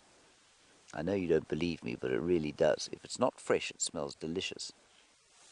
Now, then, also, if you look in the middle here, remember I said one animal's dung is another animal's home. Here were some termites living. They were eating the dung, and they were living inside it. So everything out here is some kind of home or some kind of food. Now, Robert, you want to know what the difference between this and rhino dung is? Well, Robert, we don't have any rhino dung around here. But rhino dung, Robert, basically is much darker, it's blacker, and it's only got grass if it's a white rhino, because white rhino don't eat sticks, and they don't eat leaves, they only eat grass. If it was a black rhino dung, then you would find leaves in it, but you wouldn't find sticks like this. You wouldn't find bits and pieces of tree. You wouldn't find things like that in a black rhino's dung. You'd only find leaves because they eat leaves. So it's much finer. It's much less big pieces. Now, there are 2 or 3 other kinds of dung here. Now, these 2 are quite special. That, and you see it's what we call an irregular shape. It doesn't really have an obvious shape. And I'm sure many of you will have a guess at to what that is, and I'm pretty sure you'd all be wrong, I'm afraid. That's warthog dung. Now, a warthog is not really like a normal pig, because a normal pig, you wouldn't want to pick its dung up. You know, they eat just about anything. A warthog is a herbivore as well, and they eat grass mainly, and bits and pieces of underground grass material that you can find underneath grasses. So the roots and what we call rhizomes, which you don't need to remember that. That's what they eat. And then, that I'm sure many of you would have seen before. It looks like a horse's dung, doesn't it? And it's a zebra's dung. And you can tell that because it's different from the warthog's dung because it's got a crack in the middle. You see that little crack in the middle? Every piece of zebra dung has got that little crack in the middle of it. And zebras only eat grass. And then I've got one other special kind of dung here to show you. See this tiny little piece? That's called a scrub hare. Now, scrub hare is kind of a rabbit. You know, you see how it comes out white like this? A scrub hare does something that we call coprophagy. Can you all say that together? I'm going to count to 3, then you're going to say it. Coprophagy. 1, 2, 3. Coprophagy. Now, coprophagy is when you eat your own dung. Now, thankfully, of course, we don't have to do that, do we? But rabbits do that. And what they do, the first time it comes out of their bottoms, they eat it straight from there, but it's this kind of slimy pellet. And then the second time they do it, it comes out as this dry ball, like this. And the reason they do it, it's quite a good reason, is that because they eat only vegetation, it's very difficult for them to digest the food and get enough nutrients from the food that they eat, so they have to kind of eat it twice. And it's a little bit like a cow or a buffalo or an impala, which will eat the grass and the leaves, and then they vomit it up into their mouths, and they rechew it and they swallow it again. Again, very happy that we as human beings don't have to do that sort of thing. Okay, let's carry on our little walk. Now, I'm on foot here. Gendre is on camera. And, ooh, there's some interesting things here. Also on the ground here, well, over there is Herbert. And Herbert is tracking for us, and he grew up here, so he knows more than anybody about this area. Now, I'm going to answer your question, Mayor, shortly about water. But first, I want to show you 2 interesting things here. Here is a track, and if you can see some very sharp claw marks. See that? Now, those claw marks there are from a hyena. Now, what was this hyena doing? This whole area, big storybook, and if you're skilled like Herbert is, you know how to read it. And Herbert teaches me and Gendre basically every day new things about how to read what we call the bush newspaper. So that is a hyena, but what was it doing? And if you look over here, this wasn't recent, this is quite old.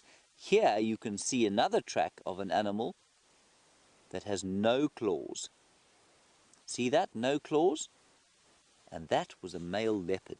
And what's happened here is that this hyena was chasing the male leopard, quite possibly because the male leopard had something that the hyena wanted to eat.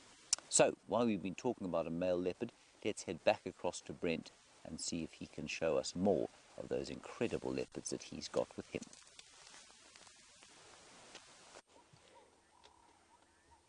So, of course we can show you a male leopard, even though he's still having a snooze. The only thing he's doing is flicking his ear to try to keep biting flies off him. Now, I've been looking carefully for the little cubs. So what we're going to do is I'm going to try and move a little bit to where I last saw the cub, and maybe we'll get a glimpse of one of the cubs, or hopefully even both.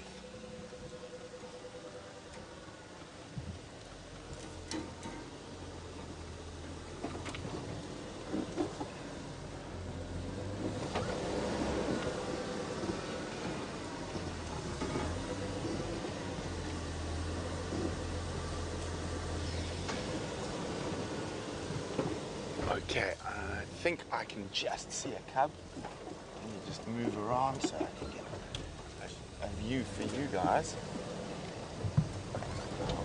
I think I can just see a few spots in a bush. Okay, so we're gonna go around and okay, there we go, a little bit more to the left and center of the screen. There we go, in that little bush there. And right in. Okay. There it is. So we just need it. We'll get the focus on it now. It's quite difficult in there. Okay. Sorry guys, hang on. We just have a camera malfunction. We'll sort it out now. That's the thing. We are live, so we can't control. To the left. There we go. Right there. Okay, just let's get focus.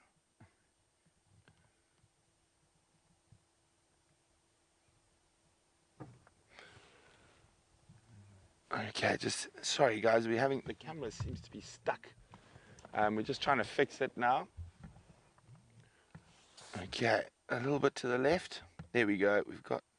Okay, now can you see that little white spot on the? There we go. That little white spot there, just to the left of the center, it looks like a leopard cub tail. I did see it move. Hopefully, it moves again and gives us. And you can see the spots now. See how good its camouflage is. Now, I'm hoping it moves, but that leopard cub, if you see the big stick in the center, there's a little white spot above it.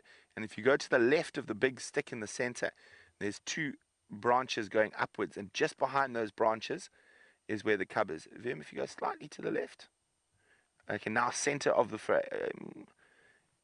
There we go. You can just see the spots there. So obviously that's not the best view of a leopard cub. We will hopefully get a better view of it shortly. But we'll go back to the big male who's sleeping over there. And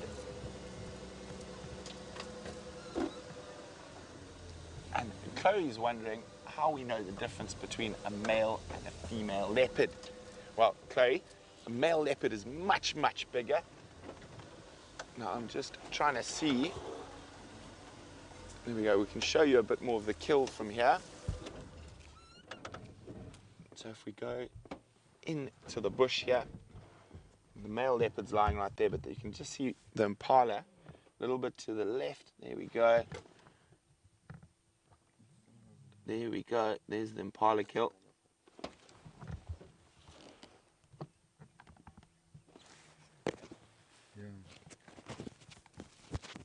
Okay, there we go. You can just see the impala there. Isn't that? That's a nice meal if you're a leopard. Not so nice if you're a human. We prefer our meat to be cooked. Okay, so let's move on. We're going to go double check what's happening with the others. Hopefully one of those cubs pops out shortly, or we get to see mom again.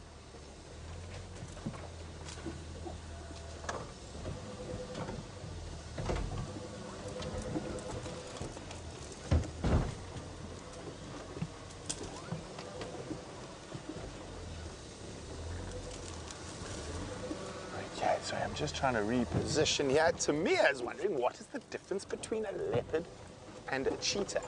Well, a cheetah is taller than a leopard, but it's not as heavy.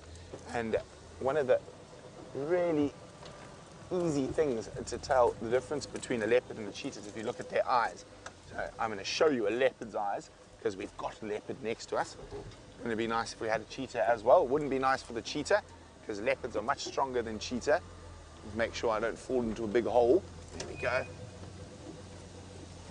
So there we go. There, the big male leopard's head is up, so we can see his eyes. Now, if we look carefully around his eyes, you can see that it's pale under his eyes. There's a pale stripe there. Now, that's to help catch all the light around at night. So, oh, big yawn. You can see those big teeth. And that means a leopard does most of its hunting at night. Cheetah has black, almost looks like tear stains around its eyes. and that means it does most of its hunting when the light is up. So leopards are nocturnal. Cheetah are not truly diurnal, which means during the day. Oh, here comes another yawn. Oh, look at those teeth. And those black tear marks of the cheetah help it to diffuse light. Now, this is a very big word, but it's the word for, oh, he might eat a bit of the kill. Is he going to drag it out of the bush for us so we can see nicely? Nope, he's going to lie with his back to us and eat the kill through the bush. So back to the cheetah. So cheetahs are crepuscular. Now imagine it's a very difficult word to say. Crepuscular, and that means they like to hunt in the early morning and the late afternoon, at dusk and at dawn. Crepuscular.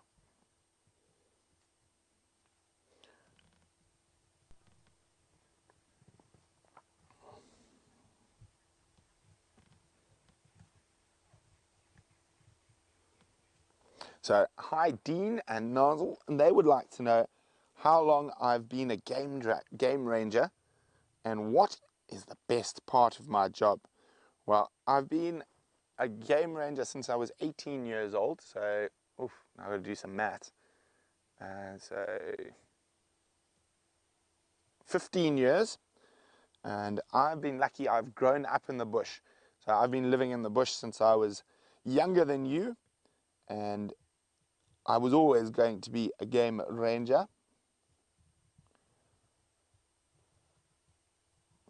And that's been, yeah, and what do I love? I love it all. I love being able to sit this close to a leopard while it eats its kill. I love finding leopards on foot. I love tracking. I like birds. It is incredible. I just got to be on the Game Drive radio in a little bit to help someone else find these leopards. So we talk to all the other cars here, and if we find something, we all tell each other, so we all get to see them. Okay, hang on.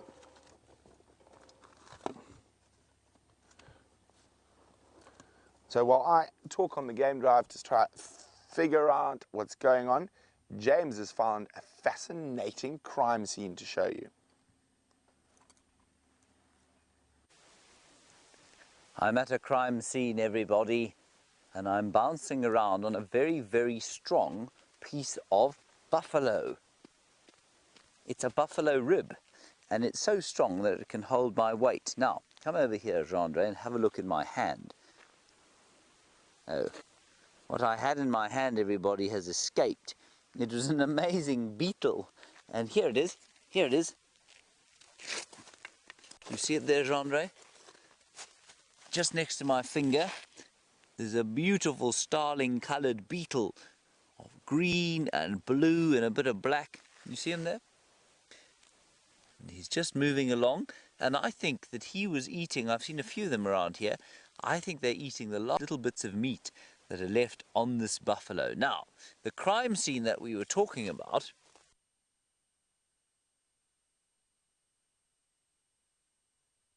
see here? Look, all around here a whole lot of bones, and mainly the rib cage, these incredible strong springy ribs of the buffalo. And the buffalo was by a whole lot of hyenas, and what they did was steal it from some lions, and they dragged it through here and they put it in the shade. And why would you think they would have put it in the shade? I'm going to give you 2 minutes to answer me why you think they would have put it under the shade here. Remember, it's winter, it's not hot, so it wasn't for the sun. Why would they put it under the shade here? And here they ate it. And remember, the bush, like I was saying to you earlier, is like a newspaper. It's got lots of things to read about it. And this is exactly like a crime scene. Many of you would have seen crime scene shows on TV, and they figure out who killed who and how it all happened from an area just like this. We know, of course, what happened here because we actually saw it. We saw the lions killing the buffalo down there, and then the hyenas stole it and they dragged it all through here. There were 12 hyenas, and I'm not sure how many lions there were, but an amazing sighting was had. So that's the story over here. Why do you think they put it underneath this tree? Now, Taylor, while we're thinking about why they would have put the carcass under the tree there, you want to know if dung beetles only eat elephant dung? No, dung beetles just about eat any kind of dung, including some carnivore dung, which smells disgusting, like this carnivore dung over here. So dung beetles will, some kinds of dung beetles will even eat this. Now, I'm not going to pick this up. Can you see it's green?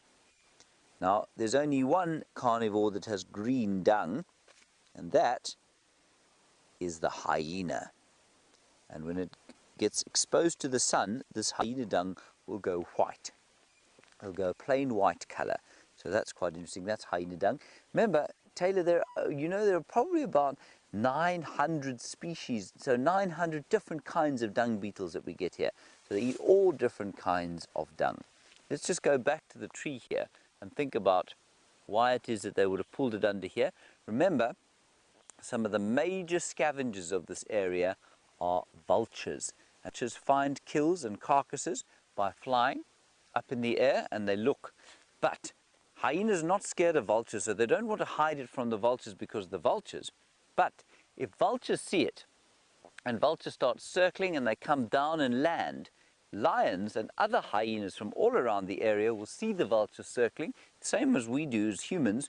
We watch vultures, and when they see the vultures coming down to the ground, they'll think, "Ooh, there's meat over there," and they'll come running over here, and there'll be a big fight over the buffalo. And so that's why they put it under the shade, so the vultures can't come and find it and tell all the other animals where it is. Right, let's keep having a little on our little walk here.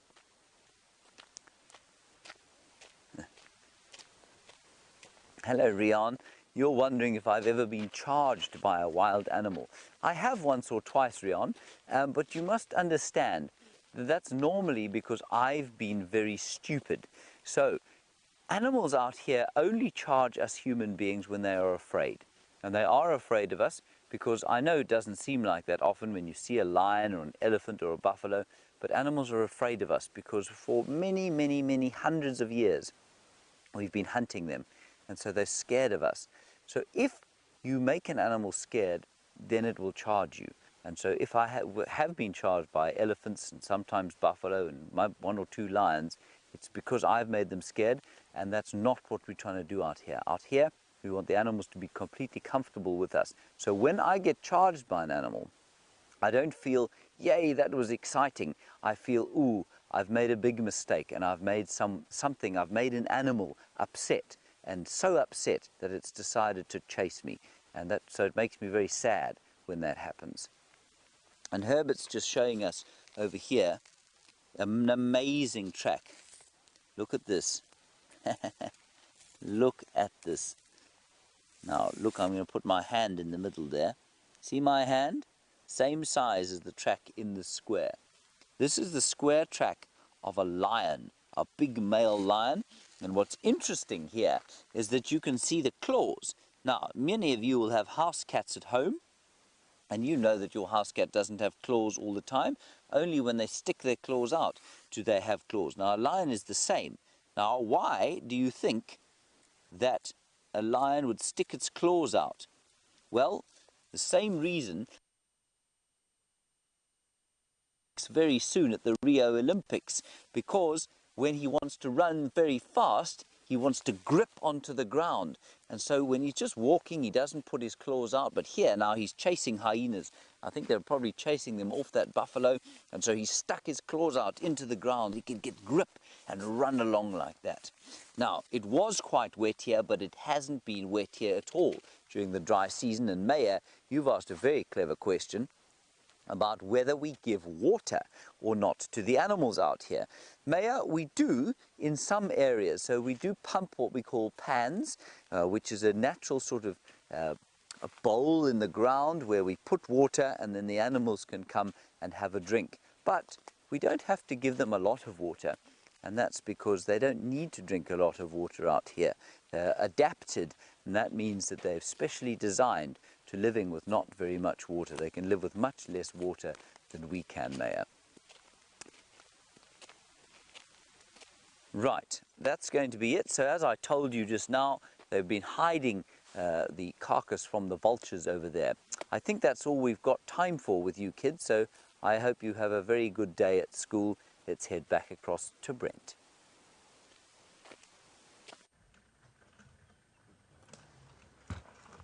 So we've managed to get into a spot where we can see the little cub. So that's the one we were trying to find. So we did some off-road driving, and we can see that's a little male cub. There is a little female cub. I'm sure she's sleeping quite close by. We can't see her at the moment. And this little guy's name is Hosanna. And you can see how incredible his camouflage is. So if we zoom out, he'll just disappear. Look at that. And he's gone. So a huge, huge thank you to Cincidians for joining us on this school sunrise safari. I hope you guys enjoyed it, and I hope we'll see you on safari again soon. Remember, you can watch when you're not at school. And isn't this a nice way to spend a lesson? I think I wish I got to watch game drives when I was at school. So from myself, James, and the rest of the SafariLIVE team, we'll see you soon, hopefully. Bye.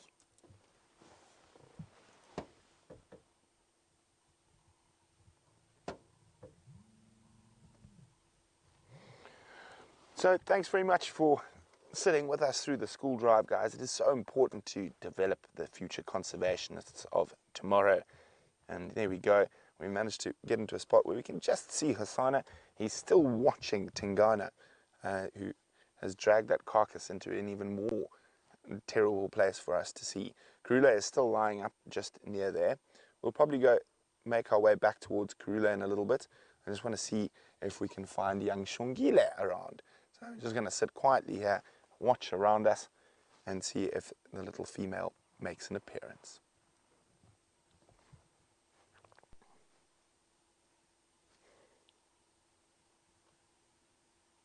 It looks like he's looking longingly at what was once his impala kill until Tingana claimed it.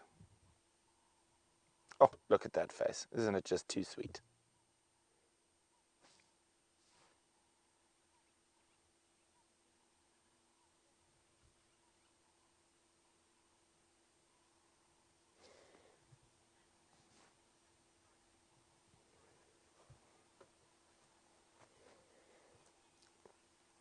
Now, even though Tingana believes he could be the father, Shamsan would like to know, would he ever harm or kill the cubs? Unfortunately, yes, Shamsan. And Tingana's actually got a bit of a reputation for eating cubs. As far as I know, he's eaten about 5 or 6 different cubs since he's moved into the northern Sabi Sands.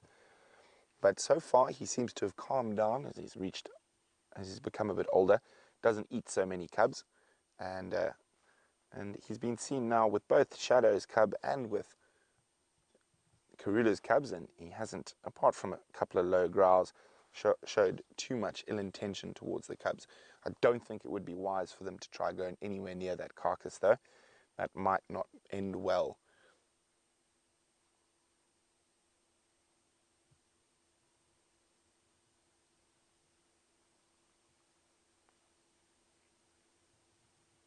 Oh, heads up.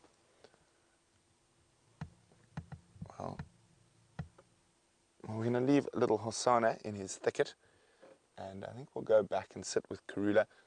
She might get up, she might go hunting, so let's get back there, and you're going to get to come on a bit of an adventure with us. And because we're going to have to go through quite a steep little area.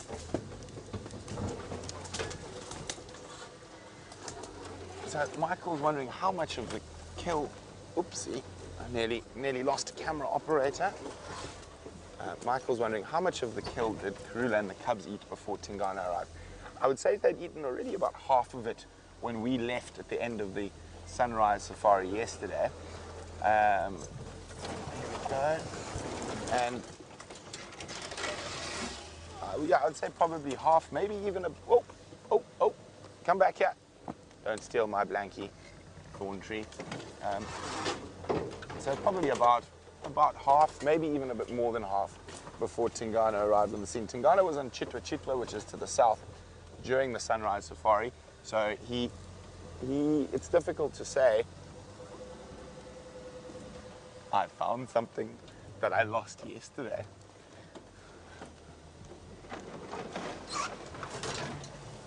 Now, to stop the high lift jack rattling, we have a bungee there. So what I'm just going to do, and sometimes, of course, because we do off-road through some thick bushes and stuff like that, we lose bungees, but it's always really excited when we find one again. Yay! There we go. VM loves bungees. They're his favorites. Bungees, third favorite. VM's favorite things are cable ties, gaffer tape or filming tape, and then bungees. Now, we use them for everything. The VR rig is held together with a combination of cable ties and bungees. To stop the jack rattling, we've got bungees. We've got cable ties everywhere. Now, you always know if VM's been on a vehicle with you, because the cable tie, I got the angle a bit wrong this time. Okay. You're holding on. There we go. And we're going to go through a boom.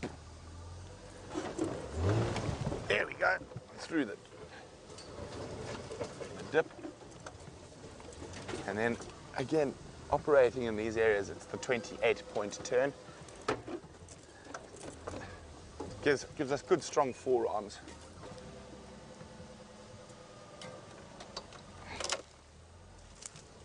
Okay.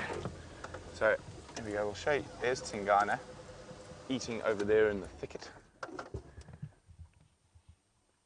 There he is.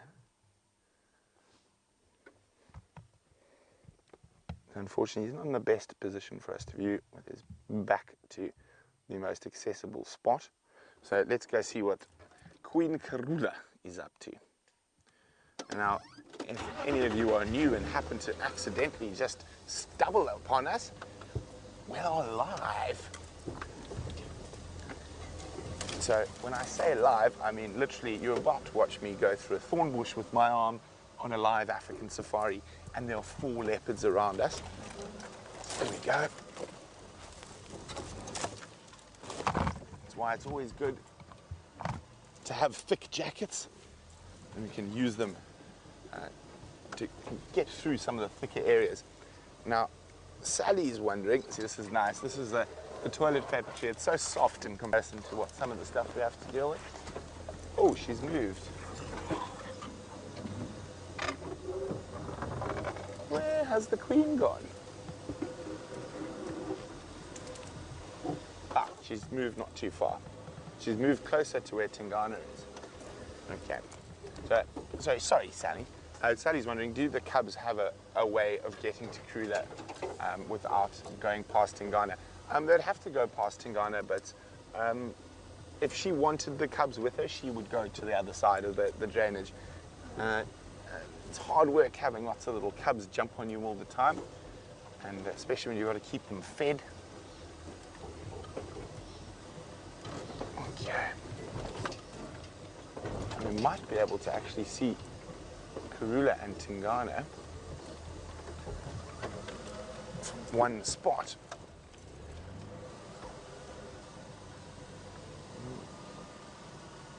So she's just looking down there, so I'm doing the same, seeing if I can see any impala or anything. Wonder what she's spotted or heard.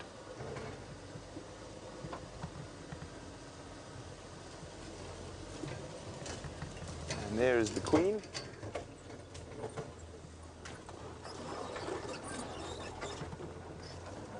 In a very regal pose.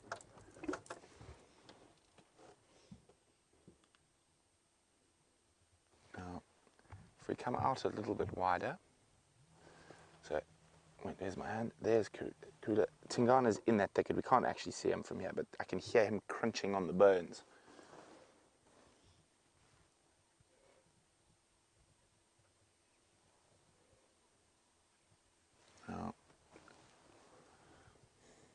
She's moved about 4 meters from when we last saw her. Oh, big yawn. Oh, beautiful.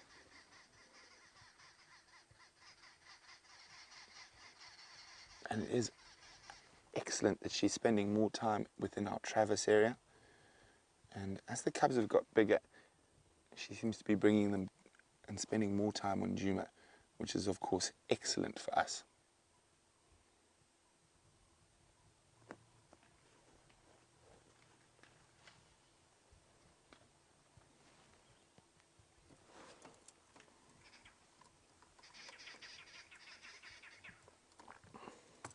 Now, Ellen Fowler would like to know, how far is Karula from Tingana and the cubs? So Tingana's there, probably about 15 meters away, eating in that thicket. The cubs are probably a further 15 meters on the other side. She's probably about 30, 35 meters from the cubs and about 15 meters from Tingana. Ooh.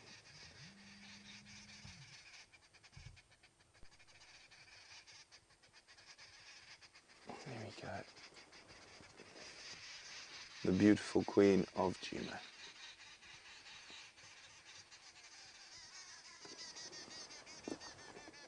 And we can hear some noisy arrow-marked babblers in the distance.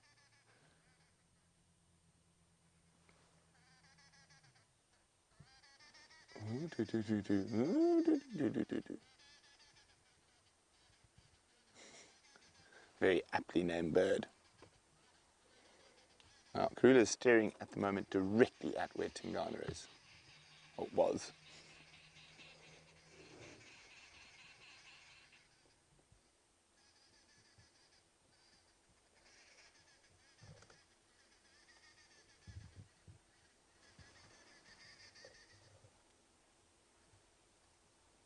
Oh, back to sleep.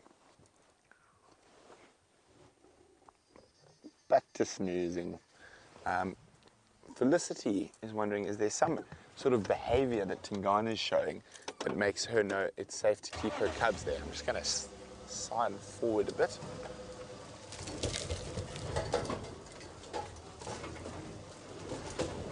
Try and get you guys a view of Karula as she naps.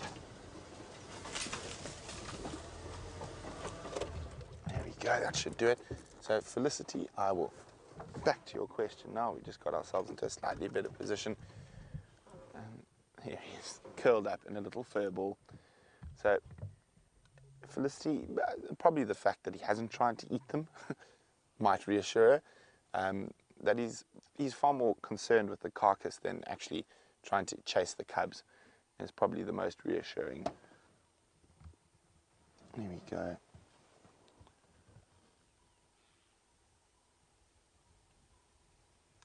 See, even though she's snoozing, watch her ears.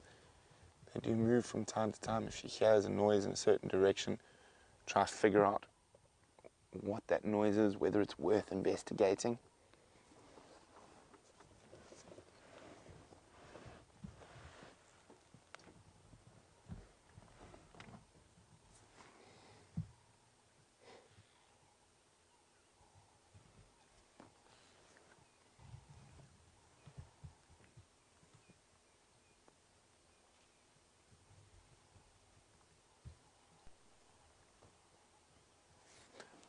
Quite peaceful here with the queen.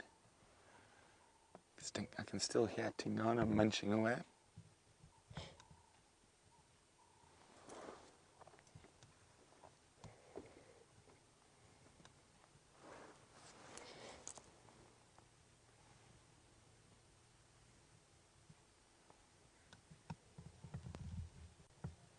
So while we sit here patiently to figure out what's going to go, or wait to see what's going to happen next, James has got a spiral horned I don't know to show you.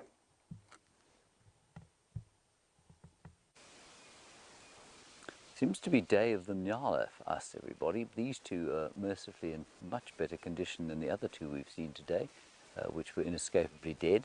There are two here inescapably alive, and two bulls that have taken to the life of bachelors. They're living free of the sort of troubles of the family. That, of course, is totally normal for Nyala. and we just disturbed them here. They were clearly feeding on some of this last sort of greenery along the drainage line, and they're heading off there, and I think they'll probably spend most of the day doing exactly what they were doing here, just feeding along the fringes of the drainage. Now, we did hear an elephant in here somewhere, and we were hoping to try and get a view. If you're going to view elephants on foot, obviously you need to do it from a position, ideally, where they don't know that you're there. There are some parts of Africa, specifically a place called Mana Pools, there are actually 3 nyala there, where the elephants have become so used to and so habituated to humans on foot that they will actually approach you and kind of sniff your breakfast cereal and then move on, and that's fine. In this area, it's not quite like that. And so if you are going to view an elephant on foot, this is a great place to do it, because you've got a view, you've got some cover if you want to get behind it, the wind is good. I'll show you what I mean by that. We're watching. There we go. Straight into poor old Gendre's face. Anyway, it does mean that if the elephant is down below here, then it won't smell you. But mostly you've got some height. And while an elephant could definitely come up here very easily, it's much easier to move away off a height like this than it is if you are lower down. So that's why this is a good position to try and view an elephant from. I can't see where he is, I can't hear him anymore. Herbert's gone off there to have a look, so we'll follow him. Our picture is quite unstable. We're going to try and follow Herbie. If it doesn't work, then we'll probably have to go back to Brent.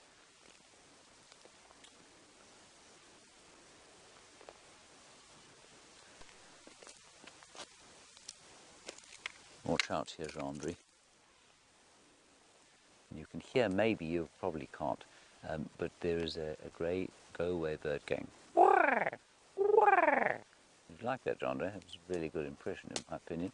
And it's doing that because it's seen us, and it's a little bit alarmed by the presence of the apex predator over here.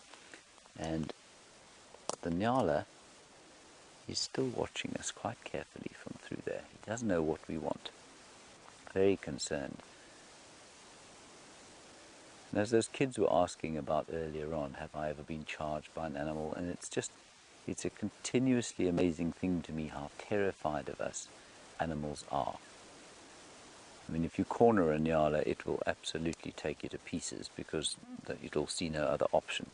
But out here in the open, it's completely terrified of us. It won't let us get close, despite the fact that it's stronger and faster and more agile than we are, and yet it still has this unbelievable fear of the human being.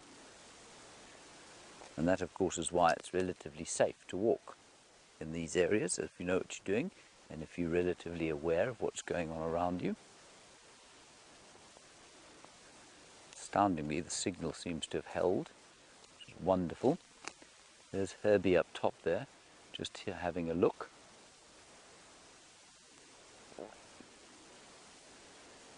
Just having a smell and a listen. It's quite interesting. Dina, nice question from you about elephant teeth. You say you know that they have multiple sets of teeth, and do we ever find their teeth on bushwalk? Do we find them in their dung? No, we don't. Now, the reason we don't, Dina, is because when the teeth are replaced, Herbert's gone around the other side of those nyala. So to them it's going to feel like they're being stalked. There they go.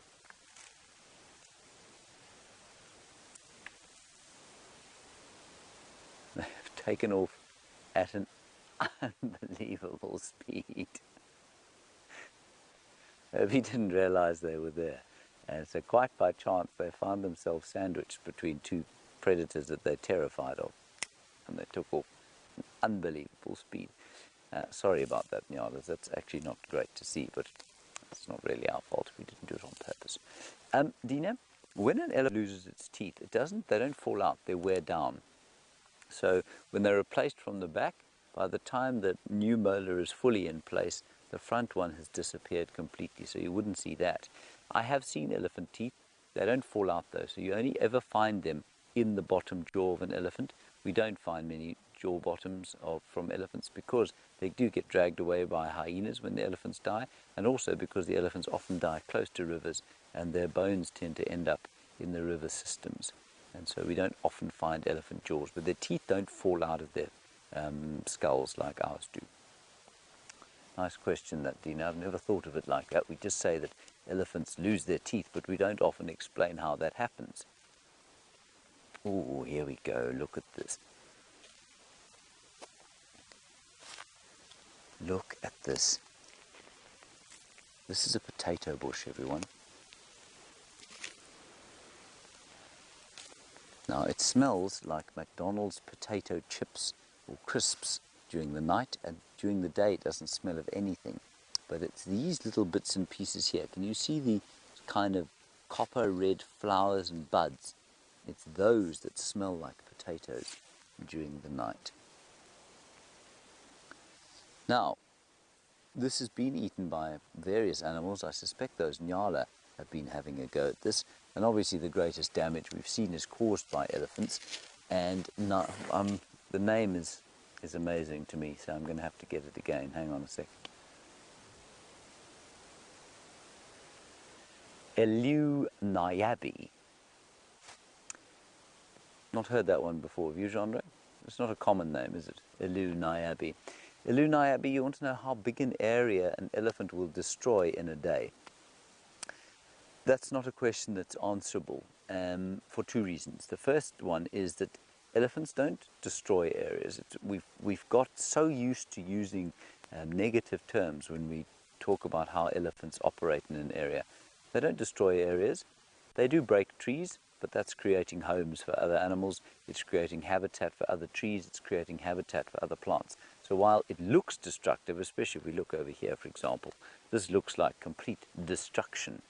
It isn't. This is creation as much as it is. It really depends. This is the second reason I can't answer the question too accurately. It depends entirely on the size of the elephant and on the season. At this time of the year, the elephants will break lots of trees. In the middle of summer, after a huge amount, they won't break any trees at all. They'll only eat grass. So the best way to answer it is to just say a big elephant bull must eat probably about 660 pounds worth of food every single day. So that's quite a lot of food. So however long, however much that takes is how much it will destroy. Okay, we're going to continue up here and see if we can't find that elephant. And while we do that, let's head back across to Brent and his sleeping kitties.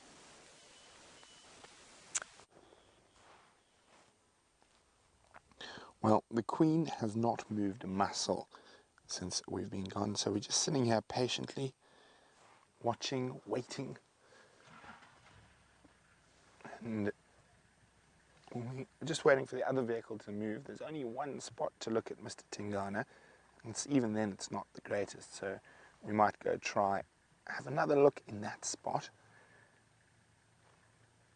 because the Queen Krula is having issues. Ears up, head up. She keeps looking back there. I wonder, there were some impala snorting in the distance. I wonder if she's considering trying to go have a hunt.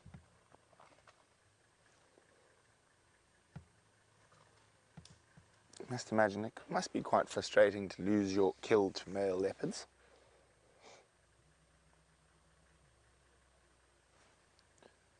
Now, I have seen male and female leopards share a carcass before, but I've never seen Tingana share a carcass.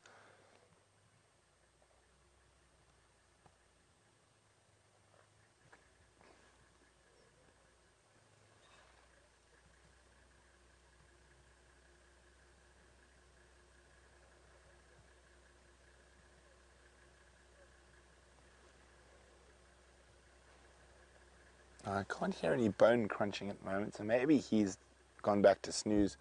And I wonder, will Queen Karula try to sneak in there and steal the carcass back? I have seen leopards do that before.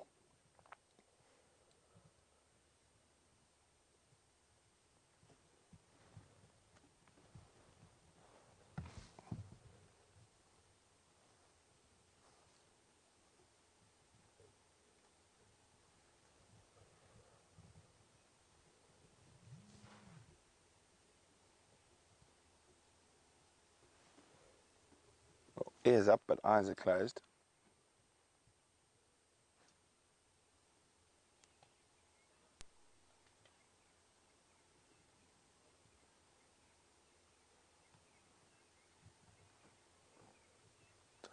just listening to see if I can hear Tingana munching.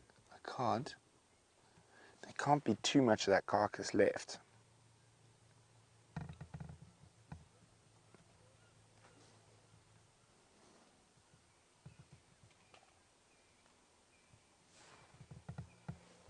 Oh, no, back to snooze. As I said, we're just waiting for the other vehicle to move out before we go back down towards Tingana.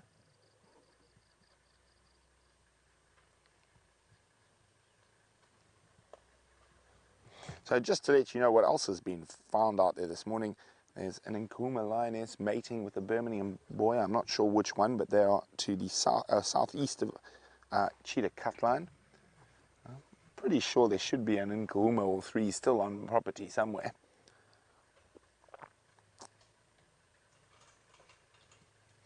That's amazing. Our lion hunt quickly turned into a leopard morning.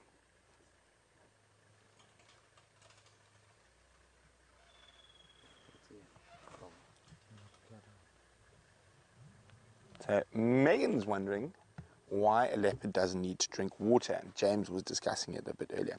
Well, they get enough moisture, and you must remember, I mean, a human being is 70% water. So when they kill and eat something like an impala, they're getting enough water from that carcass, from the blood, from the organs, from the meat. And what they do, if there is water available, a leopard will always drink. It's a bit easier. But if there isn't, they are able to survive just on the blood. Oh, Egyptian geese making a noise overhead. They have disappeared. They went that way. So they were a bit fast there. They were flying at high speed. Okay, now we're going to still sit here with Kulo. We're just waiting for that vehicle to move out, and then, we will. Well, while we wait, there's a bird. Let's go around it, and it could be a night. Oh, of course it flies away as we turn all the way around.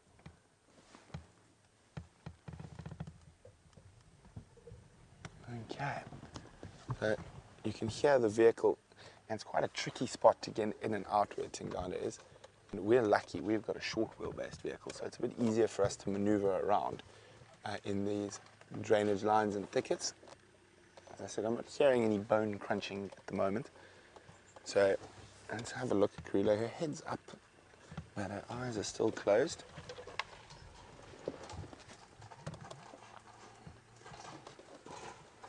Oh, eyes are open now.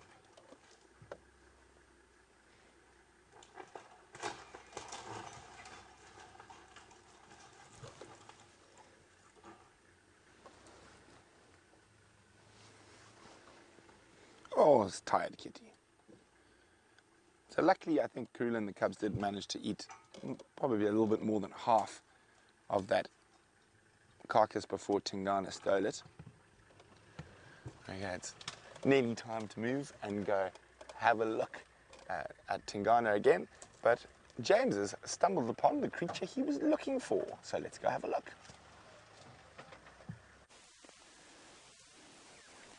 I haven't really stumbled across them so much as Herbert very skillfully listened and then found them. It's a herd of elephants, and as I was saying to you earlier, it's always nice to watch them from a bit of elevation and some cover.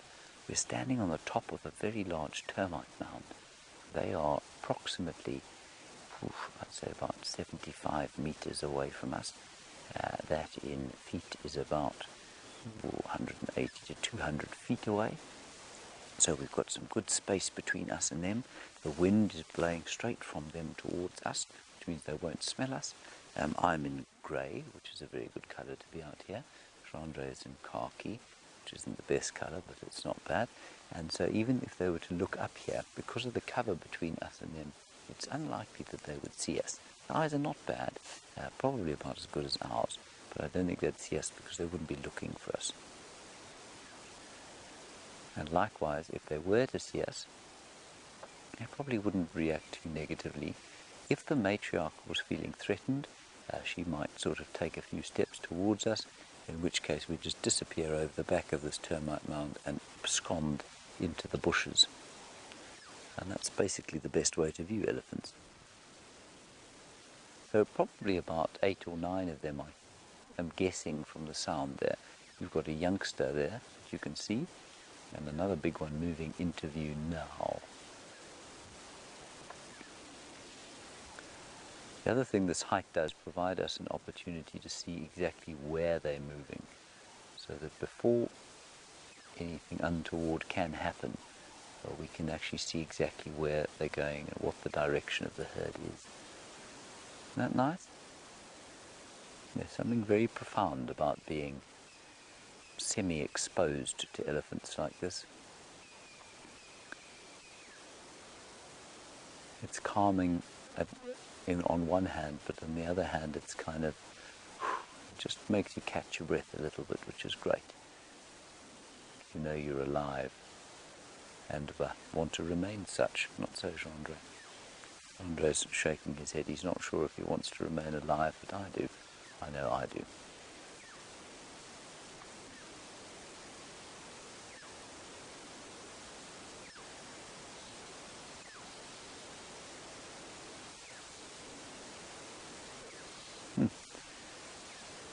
X-Rang, a nice question from you that is nice because it doesn't have an obvious or simple answer. You say, are there any other animals other than, say, rhino, which we wouldn't want to habituate to human beings on foot? No, I don't suppose there are, X-Rang. I just think that it's not possible with some animals. You know, lions and leopards will habituate to people on foot to a certain extent, and so will lions to a certain extent, but they're always going to remain wild. They're never like you've seen elephants around the vehicles where they totally ignore us completely. They just carry on and go about their business in the same way that the cats do. You can get to that stage with elephants in some areas if you're constantly around them on foot, but you will never get that way with a lion. You'll never be able to walk up to a lion pride and sit down in amongst it and it'll just ignore you. That's never going to happen. Not in a wild area like this. So it's not so much a question of not wanting to do it, because it would be very nice to be able to walk people there, but at the same time, it would take away, I think, from the wildness of this if all these animals were so completely used to us on foot that we could just walk in amongst them. And I think it would make us slightly less, perhaps, respectful of being out here. So no, we don't really want all the animals to have that kind of habituation to us on foot. There's a chap called Kim Walliter who operates in a place called Mashatu up on the Botswana, the corner between Botswana, Zimbabwe and South Africa. And he's habituated a hyena clan there to the extent that he's able to sit at the den. He sits and he writes his blogs with the hyena cubs playing around him. It's an amazing thing to see. And in an isolated incident like that, I think that's cool. I think it's fine. I wouldn't like to do that with all the animals here because it would start to feel a little bit like a zoo, I feel. They have no idea we're here, these elephants. They're just trying desperately to try and find enough food to eat. Now, Elu Nayabi, I think you're a new viewer, and it's wonderful to have you with us. So thank you for sending first your question, and now your second question. Or just before I answer it there, we've just been spotted. See that one with its ears out, Jean-Andre? I think she spotted us there. See how she's opened her ears? She's scratching her ears and listening. She's not threatened, but she's just indicating that she has seen us.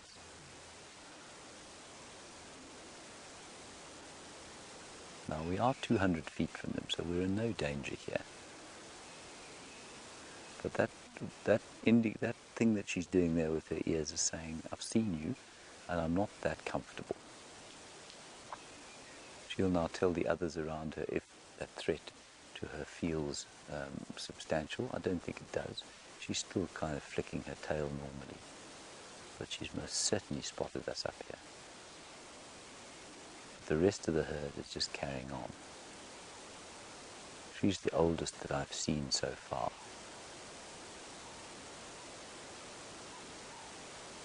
Isn't that interesting how she's watching us? And also interesting to me is that she has not lifted her trunk to us, which tells me that she's aware of the way the wind's blowing. She knows that if she lifts her trunk to try and smell us, she's not going to smell anything. I think that's incredible.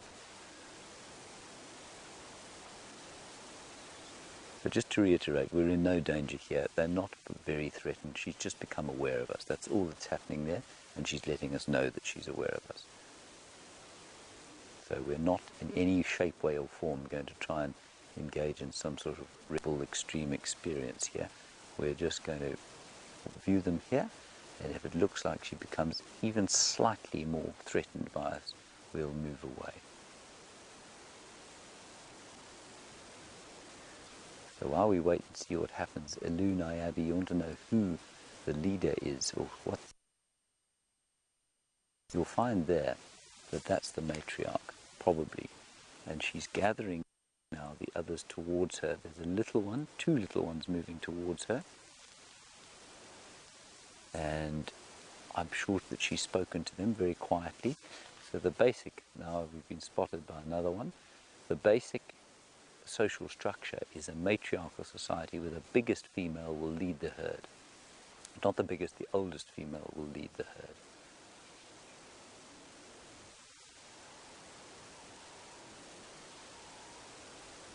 This is just fantastic. They'll be talking to each other very quietly with low rumbles that we are unable to hear. Now, Kevin, just before we move off this mound here, you want to know what would be the best course of action were an elephant to charge? Again, depends how close you are. So if she turned around and started coming this way, we would just go back off the termite mound. If it looked like she was serious enough, we'd make Gendre drop his pack, and we'd just walk off quickly. They're moving off now. So they've obviously decided we're too much of a threat, and they're not happy about it.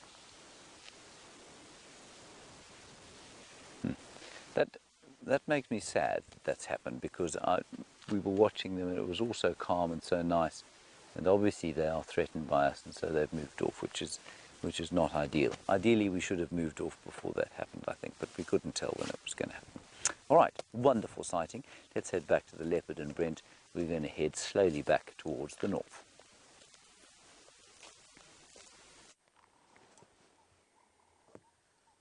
So we've tried to get you a view of Tingana he's actually eating the skull of the impala now. So I think it's a relatively, maybe last year's baby, or an adult now by this stage, but I can't see any horns. So he's actually opened up the brain cavity. Probably they do that with the smaller antelope, and the brain is a very nutrient-rich meal.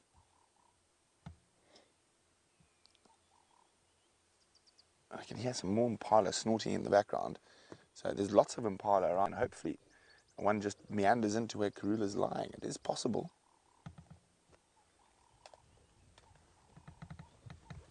I'm just going to maybe try, if we roll back a bit, and we have a slightly better view.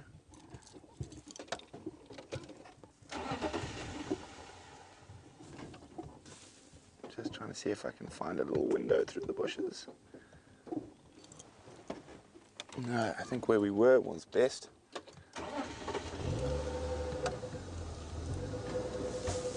Maybe a bit further forward.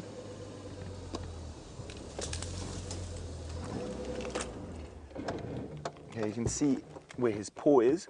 That's the ear. And you can just hear that bone crunching. I'm going to keep quiet.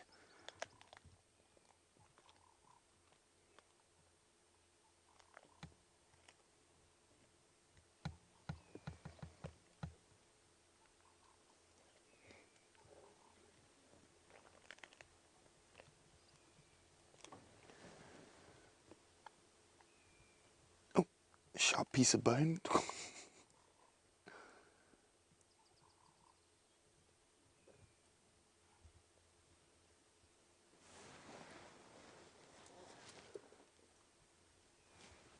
So they've been quite lucky the hyenas haven't discovered them yet. Now there's a couple of reasons why the hyenas possibly haven't discovered.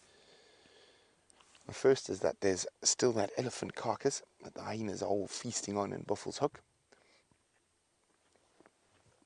And secondly, the den is literally on the opposite end of the property, or it's even off our property in the Manuleti, but where the main denning area for the hyenas here at Djuma is literally on the opposite end of the property in the northwestern corner. We're quite close to the southeastern corner. I'm just trying to see if we're going to get a view of the cubs from down here again. And unfortunately, oh, there he is. So he's popped out into the open. So he might be a better bet than Mr. T at the moment. Looks like little Hassana. I didn't have a great look.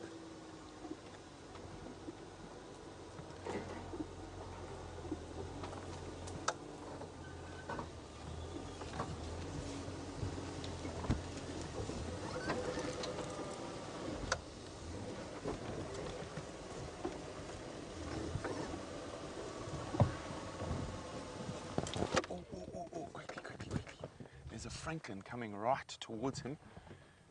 Okay, so he's in the exact same spot he was earlier. He spotted the Franklin. There we go. There he is. Oh, there he is. He spotted the Franklin. Look at how flat his ears have gone. So the Franklin's no more than about 1.5 meters from him. I wonder if he's going to make a pounce. Franklin's just beyond him. Now, could he chase that unsuspecting Franklin into his sister? Oh, no, he's decided napping is more important than chasing birds. Oh, Mr. Hassana, you got me so excited there for a second. Now, that Franklin still didn't spot him because we would have heard the alarm calls. So when I saw that movement, I immediately assumed it could have been his sister, but as I just suddenly saw that sort of avian head pop through. So unfortunately, all the leopards are in not the best spots to view them at the moment, except for Queen Karula. And I don't think that situation is going to change too much down here in the riverbed. So I think let's go make sure before the end of show we've got a nice leopard out in the open. And of course it is a firm favourite, the Queen of Djuma.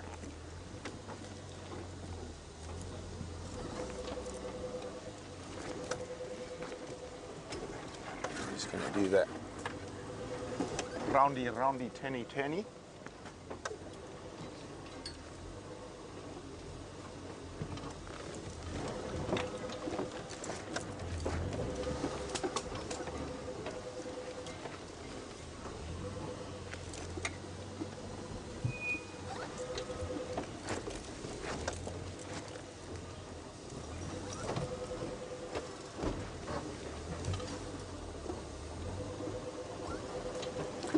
Hi, Aubrey.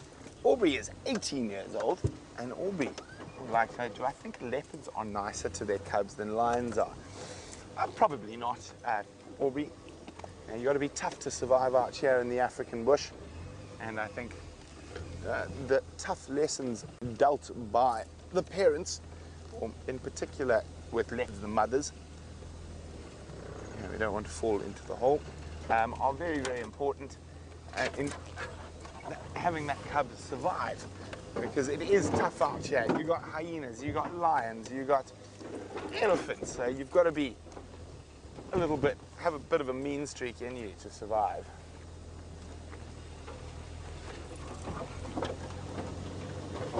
Oh, Karula's in the beautiful light. Let's get back to her.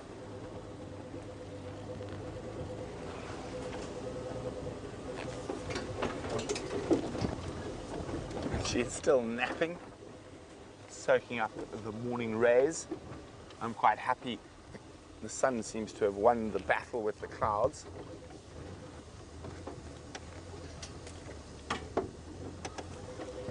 There we go. how's that? We've got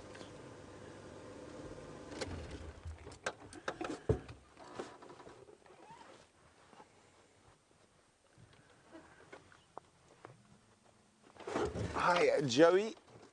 Joey's in Australia, and Joey would like to know how many times have I successfully seen a leopard make a kill, and just tell us a little bit about it. Well, I've probably lost count, Joey. I've seen it quite a few times. Unfortunately, oopsie, sorry about that. Me and cables are just not the best friends. I managed to get them hooked over everything. So I've literally lost count. I think it's an incredible thing to watch.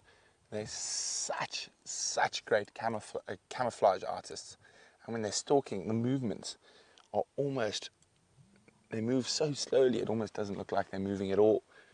Well, like Karula's doing now. Oh no, she's got an itchy. But so Jay, and they are incredible.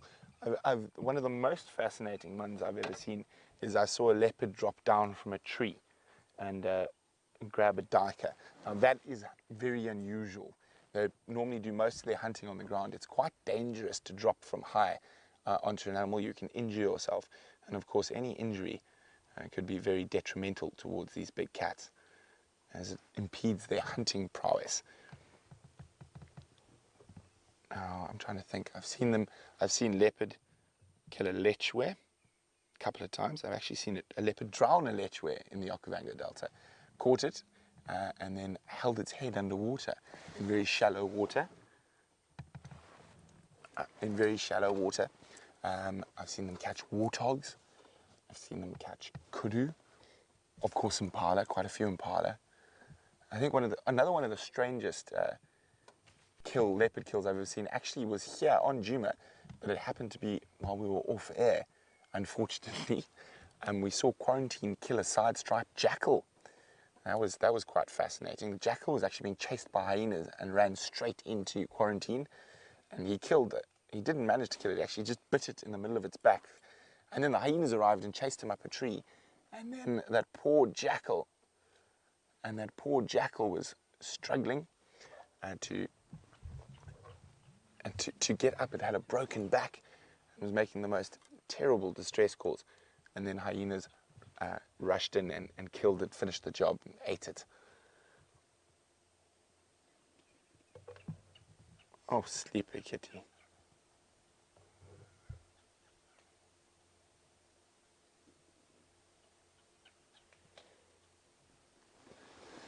So I think it's going to be interesting to see on the sunset safari whether Karula decides to move off, or we're going to find them in the same area, because I'm 100% certain that there's going to be no, oh, that fly on her nose, there's going to be no kill left to speak of. So whether she's going to move and take the cubs for a drink at one of the little water holes or pans around here, or is she going to hang around in this area and maybe only move a little bit later? So I'm very excited to see what's happening on the sunset safari. I think everything's calming down here. So we're going to leave this area and leave the leopards to their slumber, and hopefully, I feel like some elephants on the way home. Now, Karula, please be kind. Don't move a muscle. Only start moving when we get back here for the sunset safari. Okay. Oh, heads up. Heads down. We're going to move out of the block now.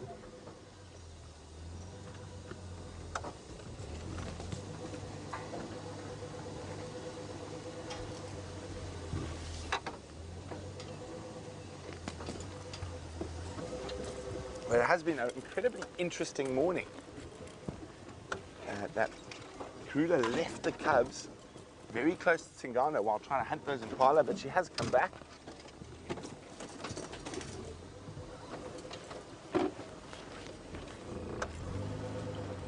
There we go. So actually, I'll just quickly go past the spot where she actually killed that impala. Again,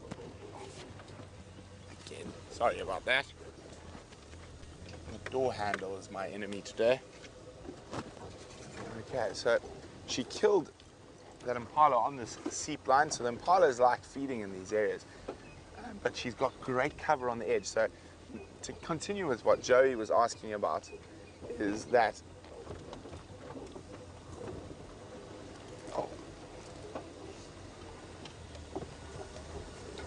the light's a bit bad from the side.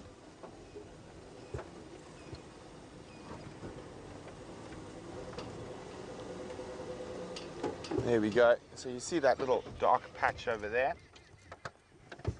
and that one there. That's dried blood and feces that came out of that impala. Oh, sorry about that, guys. There we go. And you still, there's a few flies around, but that's actually where she killed that impala. Isn't that absolutely amazing? So while we, oh, look there, look, there's a carrion beetle as well coming to eat the blood, scuttling about. Oh, it goes, feeling a bit self-conscious. So while we move out of this thicket, we're going to go back to James, who's on foot at quarantine.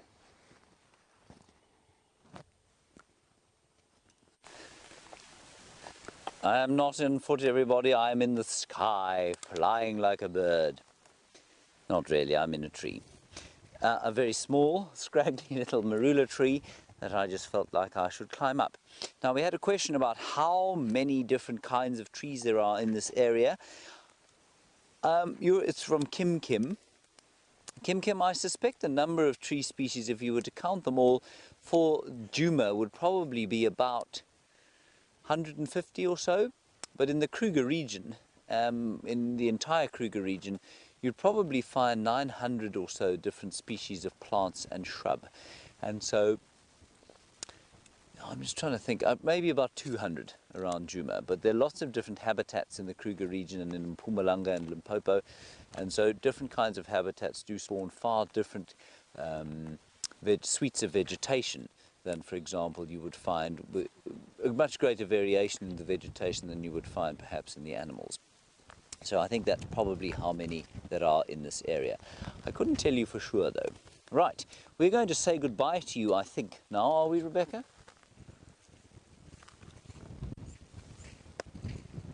We are. All right, we're going to say goodbye to you until this afternoon. So thank you very much for coming on our little bushwalk. I think we've had a lovely time, haven't we, Jean-Andre? Jean-Andre is looking morose, but that's just because that's what he's doing. Thank you, Herbert, for your efforts today, and a big thank you to the final control. We'll hand you over to Brent and the leopards for the last few minutes of the drive, and we'll see you this afternoon at 3 o'clock. Bye-bye.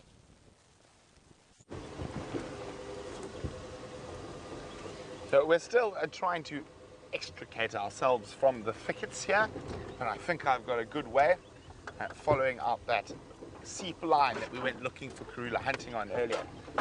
I just have to be on the Game Drive comms for a second.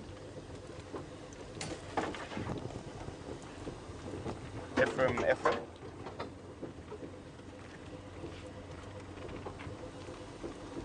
If you making your way towards these ingwes.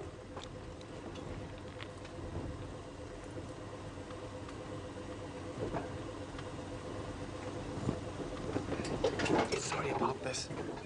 Okay, if our best access is from Mamba Road, you should see the Morvan Konzo. I'll drop a branch. There's a branch on the road. There's a weeping wattle. So the best view is of Karula. She's lying up on the northern side of the drainage, and then Tingana is eating the nyama, and the Mampimpans are in the thickets on the southern side of the Shkoga. Okay, there we go. Update's done. We are back on a road better traveled, and what an exciting morning it's been. I know I got sidetracked from my lion tracking when we spotted Karula stalking up a little drainage system, and I'm really hoping they're going to be around. I'm pretty sure she's going to move either during the day, but I'm hoping she's going to wait till we get there on the sunset safari to sneak off. And fingers crossed, everyone, that she either goes north or west. She mustn't go south or east. She is quite close to our southern and eastern boundary. And I wonder where those Nkahumas have got to. They must be around somewhere. So hopefully they'll make an appearance sometime during the day. Keep a look up on the dam cam during the day. You never know. They might miraculously appear.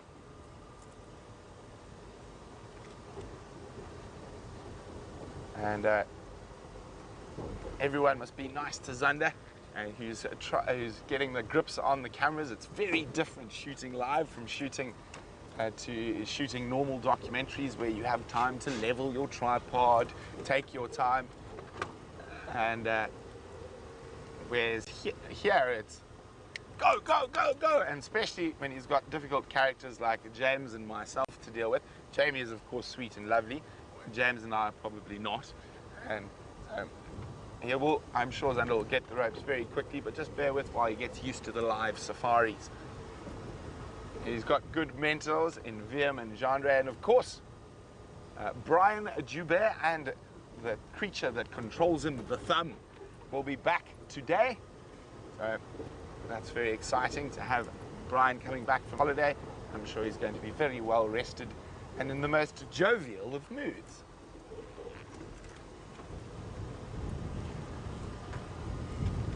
And also we're lucky enough to get Steph back.